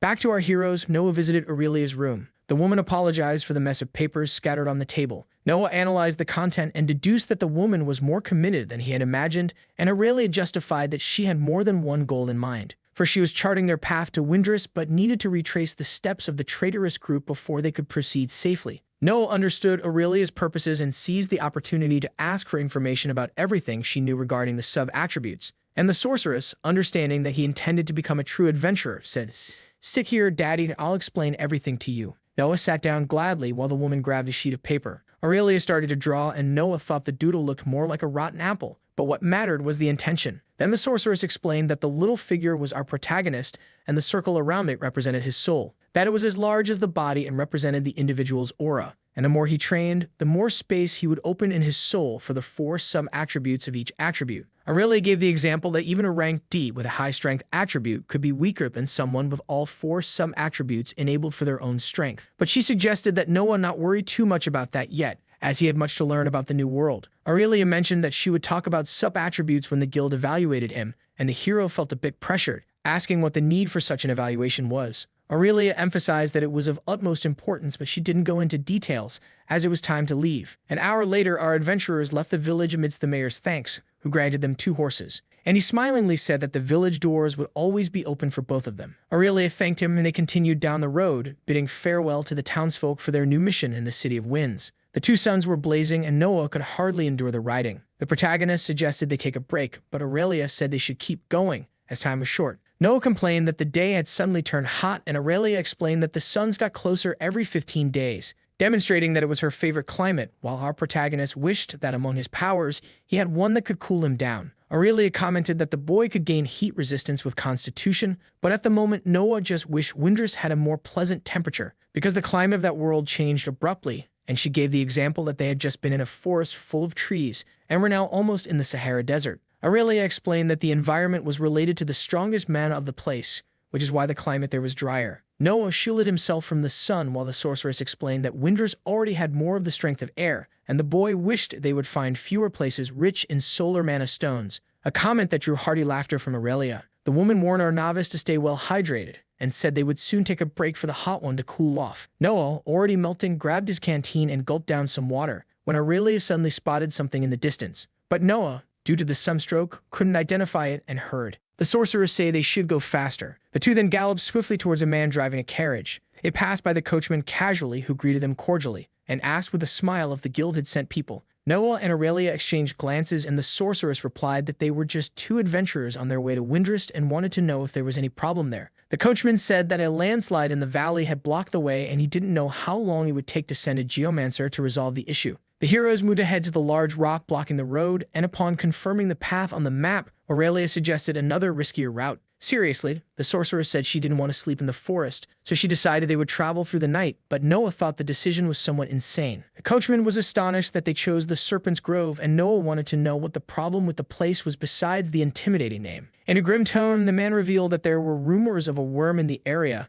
and even though our two were adventurers, he tried to discourage them from taking such a path. But for Aurelia, it was nothing but nonsense, as she detected no mana in the area, not even for a wyvern, let alone a worm, until they saw a couple with a faint child in the grove, and the man waved hopefully at our adventurers. Aurelia avoided eye contact, but Noah couldn't ignore the guy whom the system identified as a sculptor pleading for help to cross the Serpent's Grove. Noah heard the man say that his son was very ill and they needed to get to Windrus as quickly as possible, even promising to reward the heroes. Noah asked if the father was a sculptor, and the man confirmed, introducing himself as Leon and telling that he worked for the mayor of Altius. Our heroes approached the family, and when asked about the boy's illness, the father said that only a rank C healer or higher could save him. Noah crouched down in front of the boy to check and noticed that he was burning with fever. Then Aurelia, already imagining what was going through our protagonist's mind, called him to talk privately. They moved away and Noah asked why the witch only wanted to leave them behind. However, Aurelia replied that Leifar was closer and Noah retorted, as the boy needed a rank C healer. He suggested using healing through his blood, but Aurelia definitely refuted the possibility, reminding him of the consequences.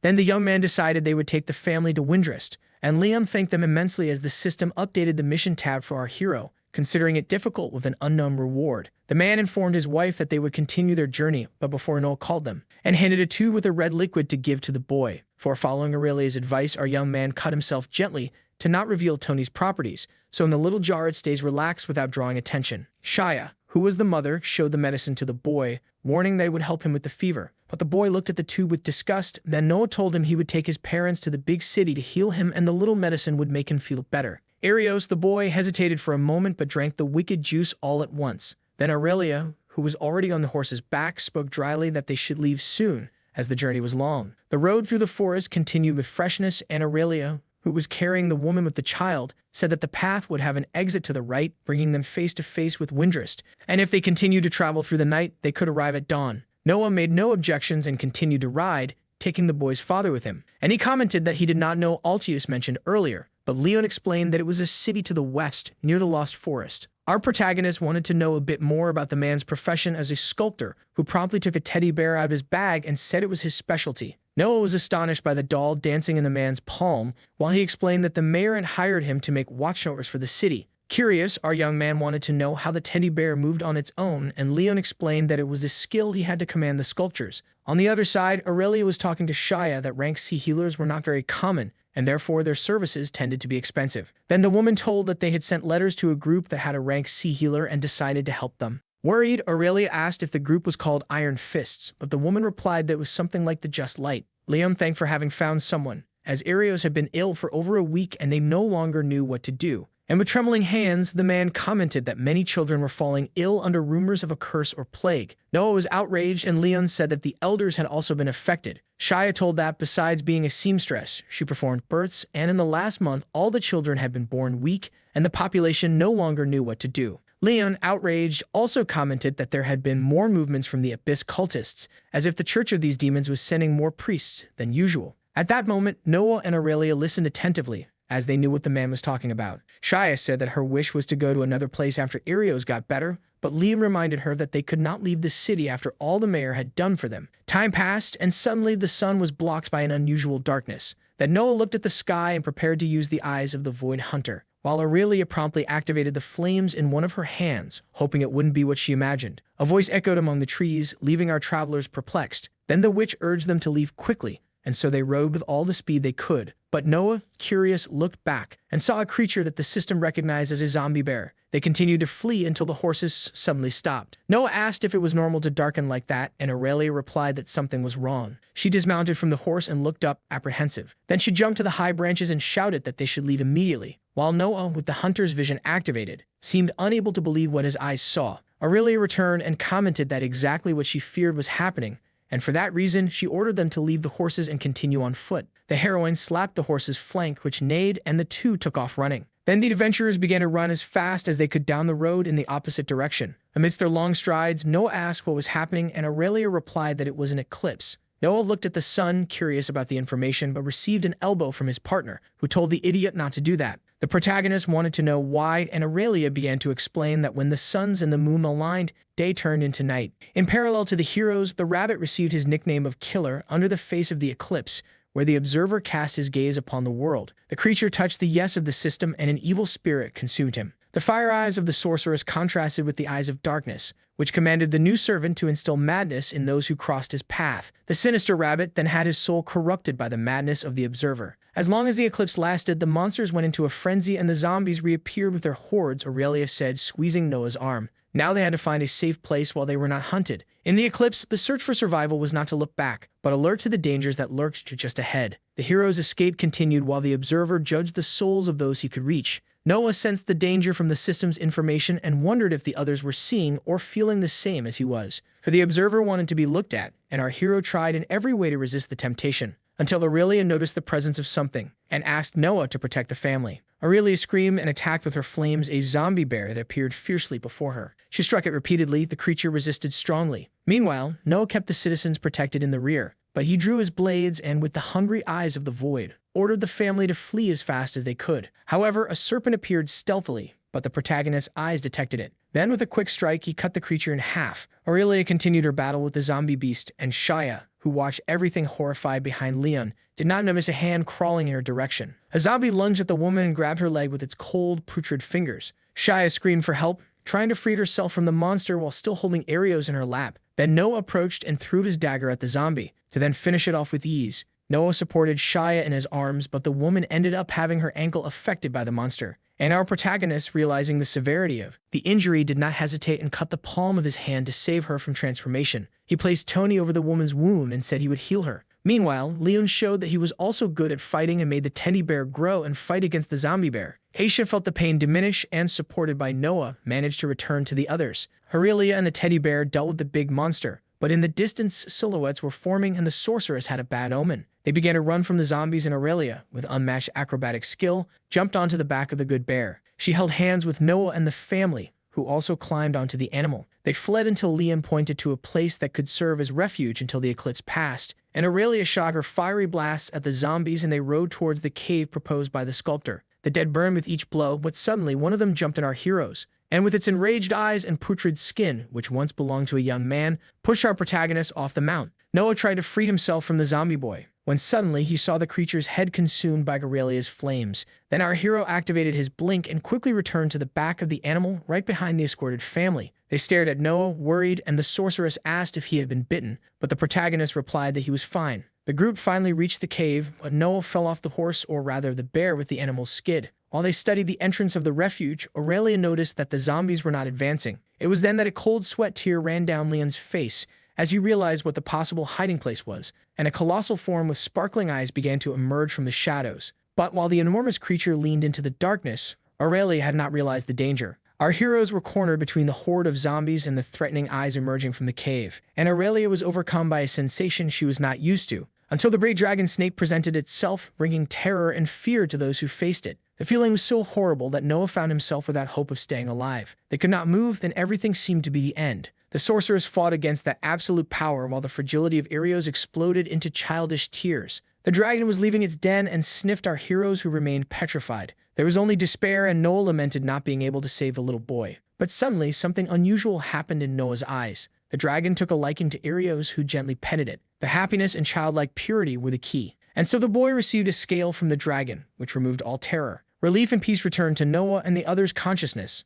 until the beast returned to the lair where it protected its egg, and they're warned that they could stay until the false night passed. Noah and Aurelia seemed incredulous at such luck, but they showed gratitude for the dragon's maternal instinct, and so they remained hidden until the twilight of time completely faded away. When the coast was clear, they left the dragon's cave and decided to camp, with Leon offering to gather some firewood. Noah looked back and up at the sky, making sure this wasn't a dream, until he acquired the touch of destiny, where his luck increased, and he realized that this reality was becoming more and more a part of his being. He slept while they camped, and Aurelia woke him up to switch the watch. Our protagonist got up, stretching contentedly from the rest, until Leon commented on Noah's constitution being high for his level. For him, sleep time was crucial for recovery according to levels, meaning the higher the constitution, the less sleep time needed. So Noah, curious, asked if the man didn't sleep, and Leon replied that he just took short naps. And showing the teddy bear, the sculptor mentioned that it needed repairs after the battle and therefore preferred to use his free time to fix it. Noah said he was surprised by the toy's craftsmanship, and Leon said that Cub was his first sculpture and therefore he had some control over making it grow whenever he wanted. The invention intrigued our protagonist, and so he wanted to know if he felt pain even without being alive. Leon was amused by the concern, but assured the young man that the doll did not feel pain. However, he imagined that if he kept Cub large for longer, he could provide it with a better life. And Noah supposed that the man cared a lot for the little one, leaving Leon somewhat blushing, but revealing that his dream was to make a sculpture indistinguishable from the real. Noah, already pondering his experiences with emptiness, asked, if it was possible to do so, and the sculptor replied that probably not, but he would never stop trying. Noah checked his profile in the system, and he was very pleased to notice that he had evolved in several attributes. Then he began to slide his finger across the screen to learn a bit more about the new skills, until he discovered that his resistance to terror had evolved to level 3. Noah realized it was a new ability received after the encounter with the cave dragon. He then added it to his status, which soon increased his XP bar. Noah celebrated the increase in all his attributes like a goal, but his body suddenly began to tremble and freeze, and Leon brought his hand to his face at Noah's sheer naivety in the world of suspended screens and systematic evolutions. The sculptor approached Noah suggesting rest, but the young man insisted he was fine, even with the tremors. However, Liam was emphatic in stating exactly the opposite to our stubborn one and explained that the increase in aura created an overload in his body. Noah tried to hold firm, so Leon asked him to at least try to meditate as he would keep watch. Our hero struggled to control the pain and gradually began to rhythm his breathing, until he reached the meditative state necessary to balance his energies. Then his mana regeneration evolved to level 2 and gradually restored until reaching 100%. Leon kept an eye on the young man, who became calmer with the recovery. Then he decided to explain the correct distribution scale of attributes to Noah so there wouldn't be an excess of energy. Noah brought his hands to his chin, absorbing the information, and looked back at the system until he found the option to channel mana to observe the life force interesting. And suddenly, he found himself engulfed by a green energy emanating from all sides. He returned to normal and found himself staring at one of the sleeping bags, until he noticed Shia and Arios sleeping with the dragon scale in hand and discovered that the source of all that energy came from there. Noah asked how the boy's recovery was going, and Leon replied that his fever had almost completely passed, and for that reason he was hopeful. The protagonist suggested that Leon keep the scale hidden, as it had a lot of life force, and the man commented that he would make a necklace and leave the rest of the scale with the boy. The new day arrived, and the three warriors were ready to continue their journey. For at the end of the eclipse, the monsters were exhausted, and Aurelia believed they should reach Windrus before dawn. Leon stepped away from our heroes to wake his wife and child, and Noah took the opportunity to ask the sorceress if she was all right.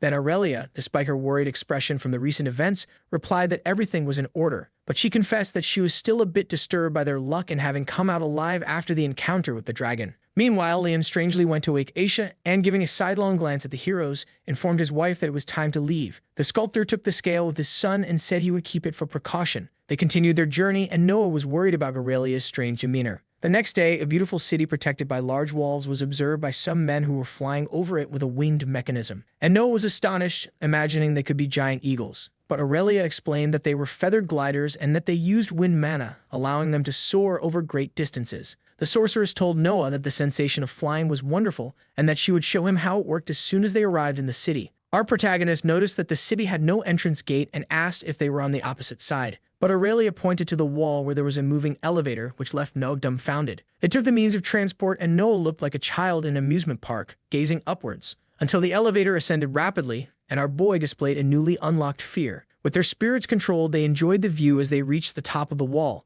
When they entered the city, Aurelia commented that she wasn't carrying her adventurer's badge and that they would need to go through security. As they walked, Leon called out to the adventurers and, as a token of gratitude, gave them some level C mana stones without specification as a reward. Aisha also thanked the heroes and expressed confidence in Arios' improvement, who was playing in her lap, enchanted by the city. Noah and Aurelia looked incredulously at the stones, and the sorceress, who knew the ropes, said it was quite a high payment. Leon smiled contentedly and asked them to accept it graciously, as he had no words to thank them for everything they had done. In front of the gates for inspection, Noah identified himself to the guard with his right hand over a stone. As soon as the rock glowed, the guard asked if Noah was a member of one of the three cults, and the boy replied that he was not. The guard, who was noting down the information, asked if our protagonist had a criminal record, and Noah denied it as well. Thus he entered and found Aurelia disguised with a cloak, and the system updated the list of completed missions, distributing more rewards to Noah, who, without wasting time, went to check his profile to Aurelia's dismay with the boy who couldn't tear himself away from the screen of his phone, or rather the system. Noah received a tome that served as a dimensional pocket and judged it as a new inventory, but much better. The heroes stopped in front of a large balcony, and Noah showed himself eager for the official title of adventurer,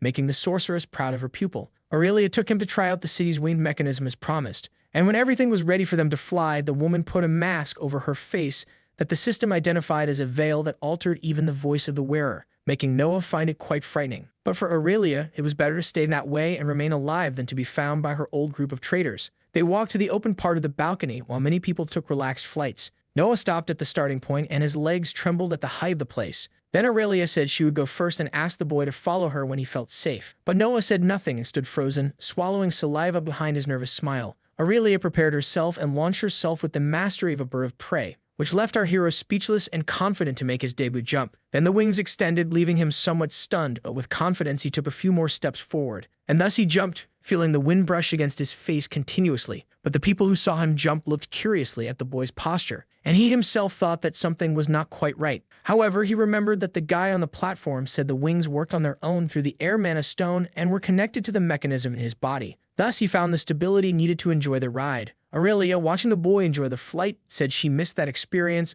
but it was time to hurry to the guild's headquarters. Then Noah leaned forward and overtook the sorceress, betting that the last to arrive would pay for dinner. Noah was flying, spinning like it was the happiest moment of his life, until suddenly he collided with another glider, and he realized that both Aurelia and other adventurers had also joined the race, so he used his blink ability to cover longer distances. But the wing of his mechanism snapped, breaking at the upper shaft. Noah felt, cursing his last generation upon seeing he was barreling towards a vegetable garden. He activated his blink ability again to soften the fall, but the damage to the little garden was already done. At least he managed to get out alive. After the fun, our heroes went to register at the guild, and in front of the door they heard a scream coming from inside. Suddenly, a body was thrown out, and if it weren't for the blink, Noah would have become a bowling pin. Aurelia only had time to turn her head to see the man kiss the mat with gusto, and suddenly, a bipedal lizard type, all about CrossFit, appeared, telling the thug, "Get out of here." Aurelia put her hand to her face, hopelessly remembering that the brute was the master of the local guild. The giant lizard then approached the heroes, asking what they were doing there, and Noah immediately explained that Aurelia had brought him to register as an adventurer,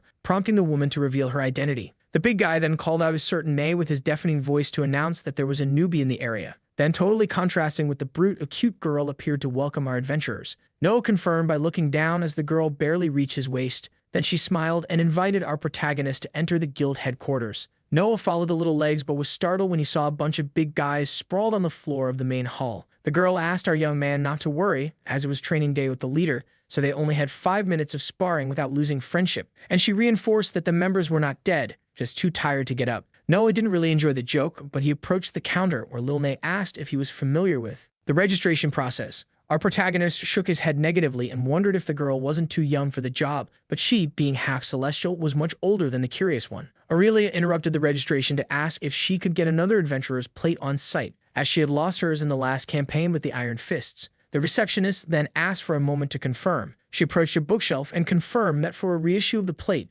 a payment of 12 level F mana stones would be necessary. Aurelia made the payment and received her new adventurer's plate. Then they wanted to know if the sorceress needed anything else, and our heroine said she was giving the green light to make Noah an adventurer, and since he was new in Arander, it was for the receptionist to review everything needed. Noah appeared anxious, but Aurelia asked him not to worry, as it was a necessary formality to protect him even as a citizen, like generating a CPF. Nay explained that foreigners register at institutions and make their payments or swear allegiance to the rulers or administrative bodies, but here it was free. And realizing that Noah did not belong to any affiliations or have an identity card, they would need to make one. The girl also handed over a form to be filled out, which Noah used the system to read like an interactive translator. The protagonist was reading the adhesion term, and Nay commented that he could take as long as he wanted with the contract or ask a specialist to analyze it. Noah followed the girl to a private room where he placed his hand on a stone similar to the one at the city entrance. Before those sacred runes, the little one asked again if he was involved with any of the 3 cults, and logically Noah denied. But Nay, interpreting the lights of the rock, revealed that Noah's answer was a half-truth, and therefore the protagonist should explain himself better. Noah felt the sweat trickle down his face as he thought about how to explain his true nature. Then, without ceremony, he told everything, from how he arrived in that world to the abyssal experiment he eliminated in the mines.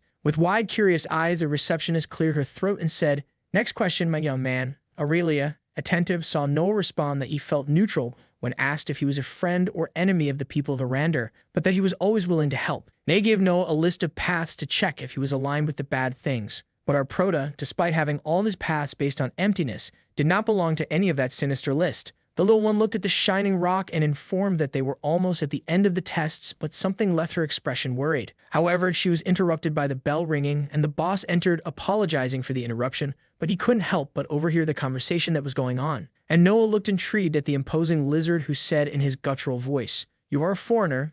Did I hear that right?" Almost choked up, Noah confirmed, wondering if he would be the next to fly out the door. but the Draconian commented that Noah was the third he had met and thus extended his hand, introducing himself as Razor Draken. Our hero, almost melting, shook the leader's hand, who suggested a combat evaluation. Without further ado, Razor lifted Noah onto his shoulders and took him for a fun ride. Noah tried to call for help from the little one as the heavy steps of the big lizard gradually distanced themselves. And before leaving, the Draconian turned to Nae and said, "Prepare the training field because today the Jirapoka goes to Pew." Noah tried to call his mother, but nothing in this world or another could pull him from Razor's grasp. Razor simply jumped from the third floor with Noah on his back, and the guy was so hulking that he cracked the ground upon landing. The boss threw Noah to the ground and called him to the fight to discover what our big boy was made of. So Noah asked if the lizard could give him a moment to prepare, and Razor smiled, indicating the waiting room that was right next door. The door closed like lightning, and Noah used the space to recover from that first aggressive impression of the boss. Lonely and under no pressure, our protagonist opened the system to devise a strategy, pulling out one of his textbooks.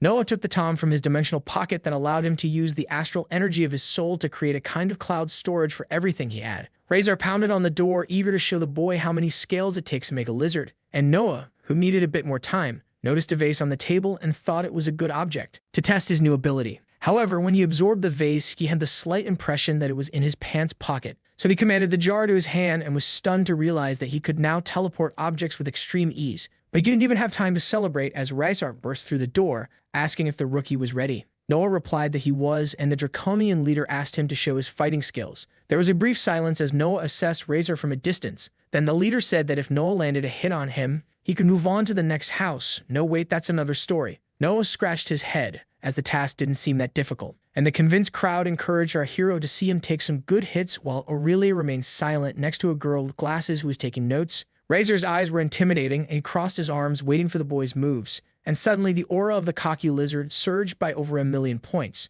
Aurelia saw Razor order Remy, the girl with glasses beside him, to be the referee of the match, and so she did, nodding her head. Noah and Razor faced each other in front of the spectators, and Remy, with her hand extended, created tension to officialize the fight. Until she said, "Fight." Noah ran like an arrow and drew his blades to leap at the Draco. Then he activated his blink ability and attacked Razor, who remained still. But the Draconian was experienced, and noticing that Noah was behind him, spun with a rotating punch that our hero dodged by mere millimeters. However, the dodge wasn't enough, and Noah felt Razor's hand weigh on his stomach, flying backward from the impact. Our hero crashed against the wall, but even all battered, he maintained a satisfied expression. Razor applauded the boy for his teleportation and autonomous storage skills, confessing that he almost caught him off guard. Noah, still trembling, subtly took the dagger in his hand while staring at the lizard. Then his eyes glowed with an intense crimson as he activated his life force ability. Razor noticed that Noah wanted to continue and let his aura burn to the maximum as well. Noah channeled the dark energy of the void and attacked the guild leader again. Incredibly, our protagonist threw the dagger and teleported it from one point to another to hit the opponent with a hat-trick strategy. But who is king never loses his majesty, and Razor caught the blade before being surprised and commented that Noah's void power was astonishing. But Noah didn't care and delivered another sideways strike. The Draconian, on the other hand, grabbed Noah by the hands as if he were a heavy shopping bag, and suggested that the boy have a spear to complement his fighting style. But suddenly, Razor saw Noah escape from his grasp with another teleportation. And Noah, who was trembling from the high energy expenditure, heard the leader mention that the spear would increase the range power of his abilities, and so Razor punched the dagger, considering it was little to defeat him. Noah, who was kneeling to contain the pain, saw his daggers fallen between him and the opponent, and Razor warned that now it was his turn to show his power. Noah and Aurelia were anxious about the kind of power Razor had up his sleeve. The lizard suddenly ran, sinking the concrete beneath him and vanished before everyone's eyes, which made Noah wonder if Razor also used teleportation. However, his thoughts were interrupted by the guildmaster's attack, who slammed the ground again. For Noah had dodged, but noticed that the guy was as fast as lightning. Razor laughed and praised the boy's reflexes, showing himself pleased with his performance. However, with hungry eyes, he warned that this was just his warm-up, and he flew with all his strength and speed towards Noah, who moved his fist to parry the blow with his dagger, and once again was thrown back by Razor's punch, which resembled a walking sledgehammer. Only this time our hero fell balanced with the blink activated, and saw the lizard almost break the void to crush him mercilessly. Noah only had time to raise his grafted arm to protect himself. However, the impact was so strong that Tony got stained with tomato sauce. Razor grabbed Noah's arm and threw him to the ground, positioning himself on top of him. Growling, the guild leader wanted to know how the boy had managed to graft a void monster onto his own arm. Razor's knee was on Noah's diaphragm, who couldn't breathe to respond. Then he placed his foot at the height of the lizard's chest and made his dark aura emerge, which was noticed by the opponent. Suddenly, the leader fell to the side, applying a leg lock on our hero, and said that Noah was making a mistake, as this type of magic made the body work against the user since even Razor's aura was restricting him. The lizard continued to warn about the danger of the graft, and Noah discreetly opened the system screen with the dimensional pocket behind the big guy, who didn't feel when Noah sucked his leather pants into the inventory. Aurelia was incredulous at her protege's attitude, but it was already done. Leader without pants in front of everyone and Noah in teleportation. All normal here. Noah, distance, was trying to recover, and surprisingly, Razor liked the boy's originality. So he stood up without pants and asked the boy to show more of his power,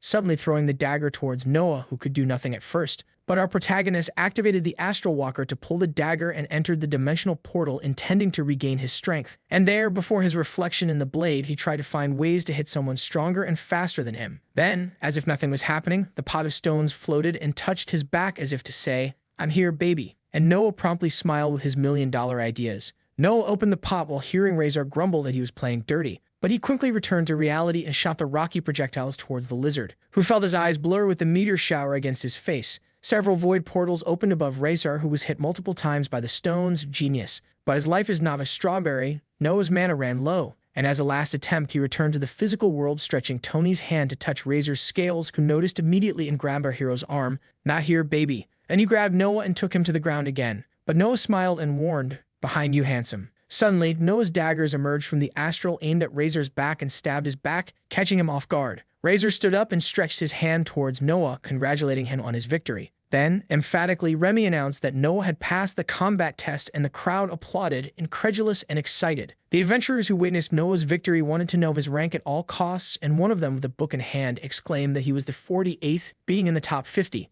Noah couldn't move a muscle in the face of the ovation. He, not understanding what was happening, questioned Remy about the commotion. Then the girl explained that they had a record of how long they lasted in fights against the master, as today Razor had already fought 174 times against adventurers of rank D and above. Noah was in shock, but not because of his position, but because the big lizard had fought, counting on him, 175 times that day. Noah was surprised by the amount of evolution achieved solely through sparring training, but the main thing was the blink ability that reached level 10, allowing him to access astral rifts, and he wondered how far he could teleport now. Then he went to read about the structure of space and found it interesting to be able to peep between realms, becoming increasingly resistant to magic. Noah walked through the guild headquarters until he opened a door and saw Aurelia talking to Na, but by the expression on both of their faces, he thought he hadn't arrived at a good time, as the small girl was reporting that some abyssal scum had escaped right under her nose. And Noah, joining the conversation, wanted to know if Nay was referring to Aurelia's previous group. Then the sorceress assumed it was far from being an isolated case.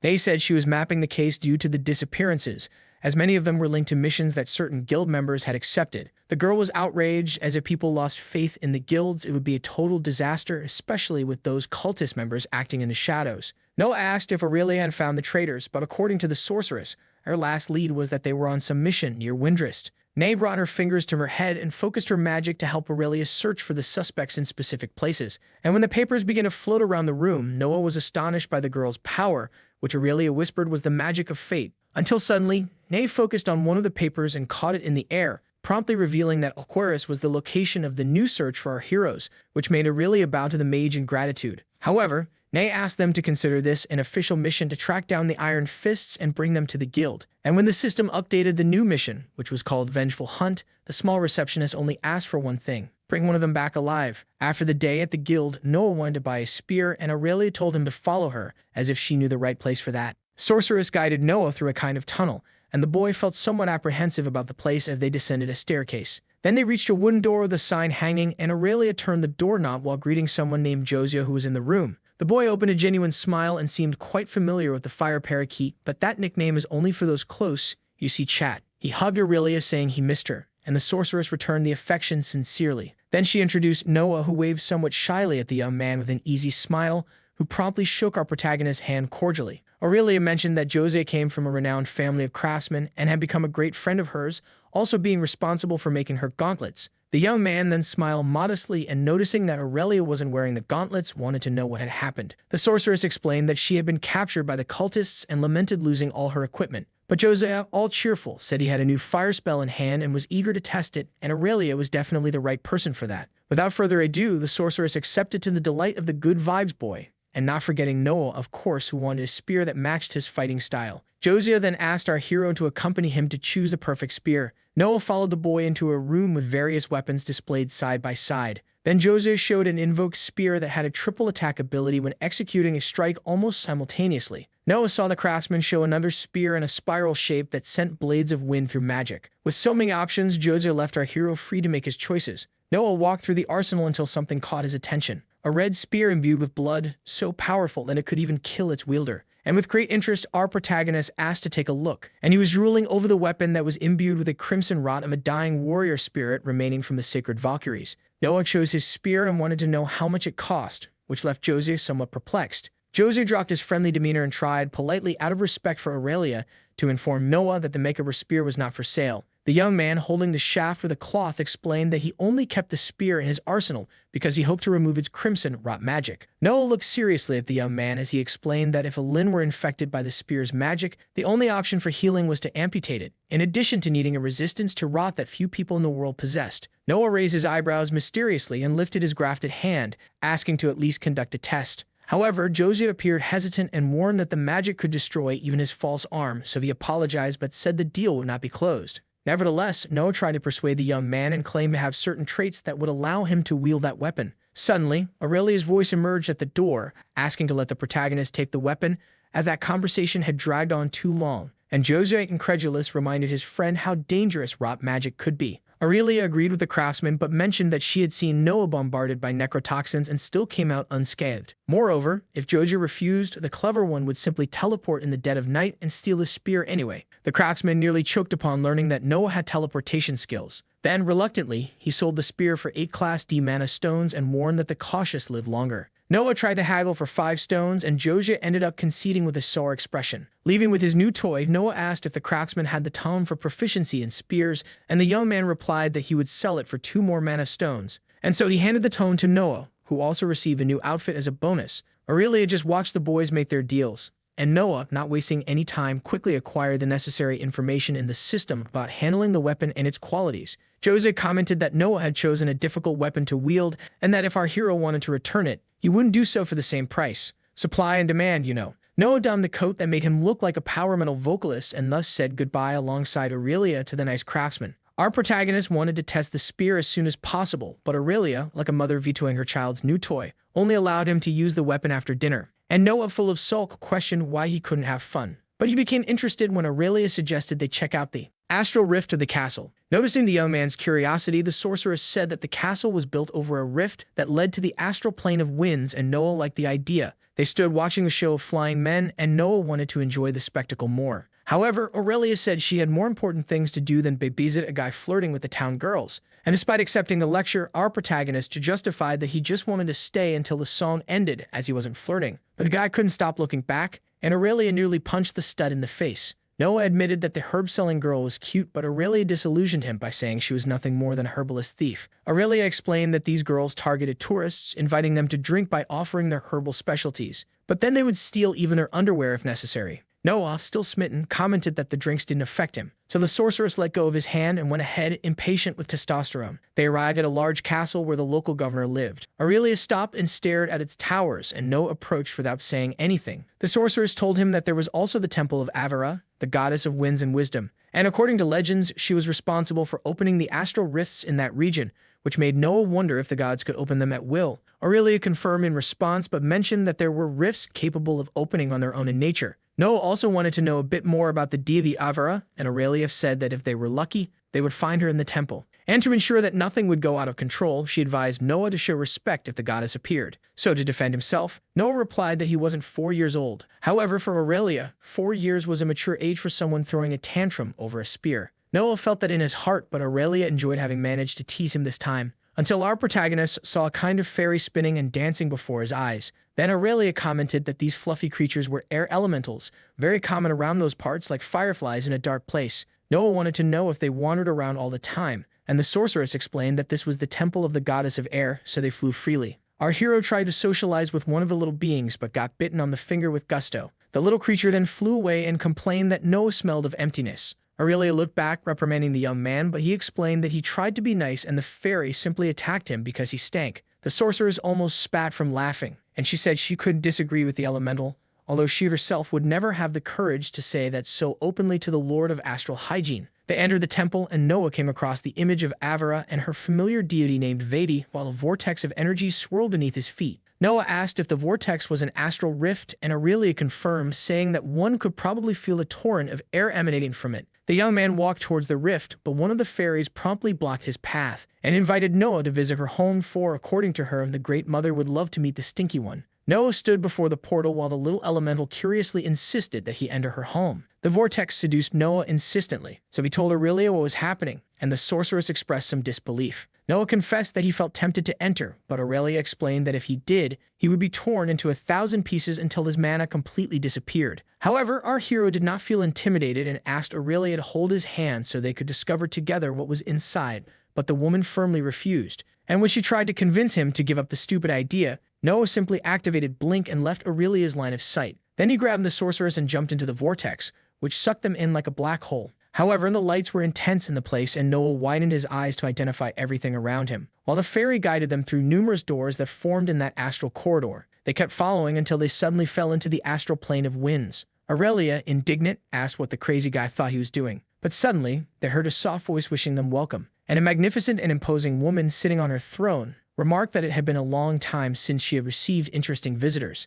She stared at our heroes with glamour and curiosity, while Aurelia couldn't believe what she saw before her eyes. But Noah was more interested in knowing what ability the beautiful woman used to enhance her impeccable lip filling. However, the goddess smiled at Noah's audacity to try to identify her through her astral system. Curious, he asked how she knew him, and Aurelia quickly spun to our protagonist to ask for good manners with the deity. But the goddess didn't seem to care and solemnly informed that she knew many things, for she was the goddess of wisdom. Then she took a chick sip of champagne to moisten her royal throat. Noah suddenly felt a jolt in his neck, and Aurelia, forcing him to bow, apologized to Avera for the insolence, as they had no intention of bothering her, and explained that the idiot beside her had no business following the elementals into the portal. But Avera said she was having fun and mentioned that she kept the portal open for the elementals to pass freely and did not expect anyone to enter. The fairy suddenly whispered in the goddess's ear, and Avera announced that the little being found Noah a very interesting person, but Aurelia interjected to assert that, in fact, the protagonist was just a fool. The sorceress emphasized that the hero's parents should have let him fall as a child to think it would be cool to just jump into an astral rift out of nowhere. The goddess then rose certainly and told Aurelia to relax, for she did not consider Noah's entry through the portal a mistake. For destiny is a capricious thing, and in any case it would have dragged him, at least what he carries with him. Avera sensed that Noah smelled of emptiness and snapped her fingers to give the young man a light bath. The protagonist then suddenly felt as if he were inside an astral car wash, and found it strange that after everything, he was still dry. Avera elegantly descended the steps of her throne and said she cleaned the dirt that Noah had collected in Arander, especially the little parasite of emptiness he had created. Then she floated close to the young man and simply opened the system screen to remove the Kremunhouse spear he had bought from Josiah. Avera commented that the weapon belonged to a member of the Scarlet Valkyries that was once led by Relina. She examined the spear and said that now she could see its contamination, but revealed that even that rot could become a blessing if used correctly. Avera revealed that Noah had received the touch of Relina on his destiny and asked if he was aware of it and if she had returned after the incident. But the protagonist had no idea who the goddess was talking about or even that the spear had anything to do with her. Then Aurelia explained that Relina was an ancient goddess of war who led the valuable order of the Valkyries. Avera said that the spear was one of her weapons and that Noah needed to find the goddess, as he was marked in his destiny. Then suddenly, our protagonist had a lapse of memory, and from his subconscious he awakened the vision of the goddess trying to save him. But despite his efforts, he was confused. Avera looked at Noah and smiled. She placed the spear in Noah's hand with hope for the goddess's return, and said that the mark on the young man's destiny would guide him if he followed her guidance. Lady Avera asked that if Noah found Relina, he should deliver the message that she was still waiting for her promise. Then Aurelia asked for permission to ask a question, which was promptly granted by the goddess. The sorceress wanted to know if she had information about the abyssal cultists infiltrated in the guild, as innocent people were dying. But the goddess, despite all her knowledge, could not help them with these matters, even if she wanted to very much. Avera explained that the void protected all who were under its shadow, and therefore could not perceive their steps. Aurelia thanked her, though saddened by the situation, but the goddess said that in one specific thing she could help them. Thus, Avera made her extensive library available for the studies of our heroes and confessed that she collected many objects, even having a rock album, and she would let them use it if the duo had or knew of something that the goddess of wisdom was unaware of. The two were thoughtful for a while, and Noah remembered something but out of caution preferred not to say it out loud. Then he whispered in Avera's ear, who was taken aback by the gossip. Aurelia watched everything with her blank expression, but Noah assured the goddess with familiarity that the guy from the exclusive subject was still considered a legend. Avra granted the heroes access but asked that they not disturb Vedi, as she was not very fond of strangers. As they left, Aurelia wanted to know what Noah had said to the goddess, and he explained that it was a gossip from the rock world of his realm. Avra continued to drink her divine champagne, and Noah, not missing the opportunity, told the sorceress that she could no longer underestimate his dealings with the gods. Noah was enjoying the knowledge in Avra's books, until he decided to wake up Tony, the sleepiest arm in history, to have a chat. So our protagonist took off the ring of victual that he still kept with him and told the little hand that it might want to go out and have some fun. Noah put the ring on his finger and asked Tony if he could inhabit the artifact. A dark energy began to emerge from the arm, and the boy understood it as a yes. And suddenly, Tony's eye began to compress and transform itself to the cultist ring. Noah had fun with the situation while the parasite observed everything. Our protagonist asked if the eye could detach from the ring, and after a few attempts, Noah saw wings forming on the parasite, which transformed into a small eye bat.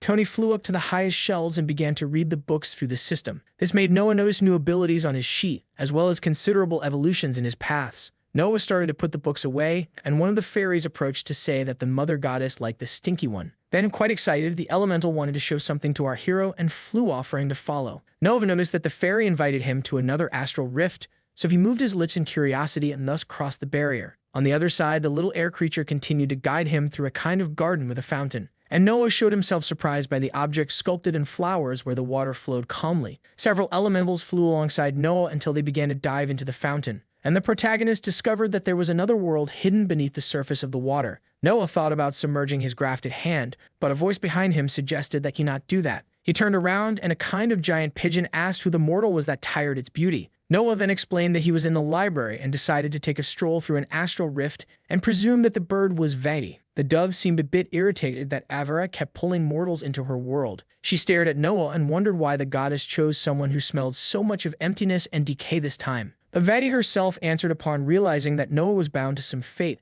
and thus it was not Avara's fault that the stinky human was present. Noah, still somewhat confused about this fate thing, asked the blue dove how it worked that he had been guided there and such. She then explained that, although there are infinite possibilities, the guided fate is the one most likely to happen. Noah was then taken aback when Vedi said that he had a connection to that place and therefore fate would lead him there anyway. However, with fate or not, our protagonist disturbed Vedi's sleep, who asked him to leave before she became furious. Noah bowed and asked permission for a question to the blue dove, who turned curiously towards the young man. He then told her about his spear and that he had tried in every way to find ways to use it, but he found nothing in the library that spoke about the sinister magic trapped within it. Vedi examined the weapon and commented that it was imbued with rot V, and that there was no cure to its touch, or even potions or healers would only worsen the damage caused. Noah inquired about what to do, and the dove replied that he should connect with the spirit of the spear, letting it run freely within his being. For then the spirit would recognize him as its master, but Noah would have to master the force before the rot consumed him completely. Noah stared at the spear, and promptly the system updated his mission to bond with the spirit. It was enough for the protagonist to remove the cloth that covered the weapon and present himself as the guy who took risks.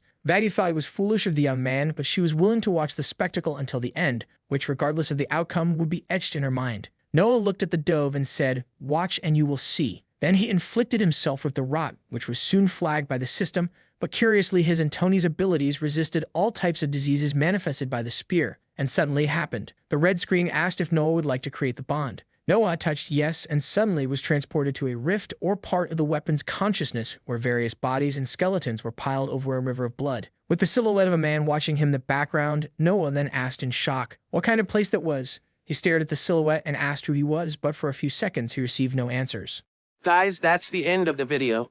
If you like this video, please leave a comment in the comment section. Also subscribe to the channel and hit the bell icon. Like the video and share it too.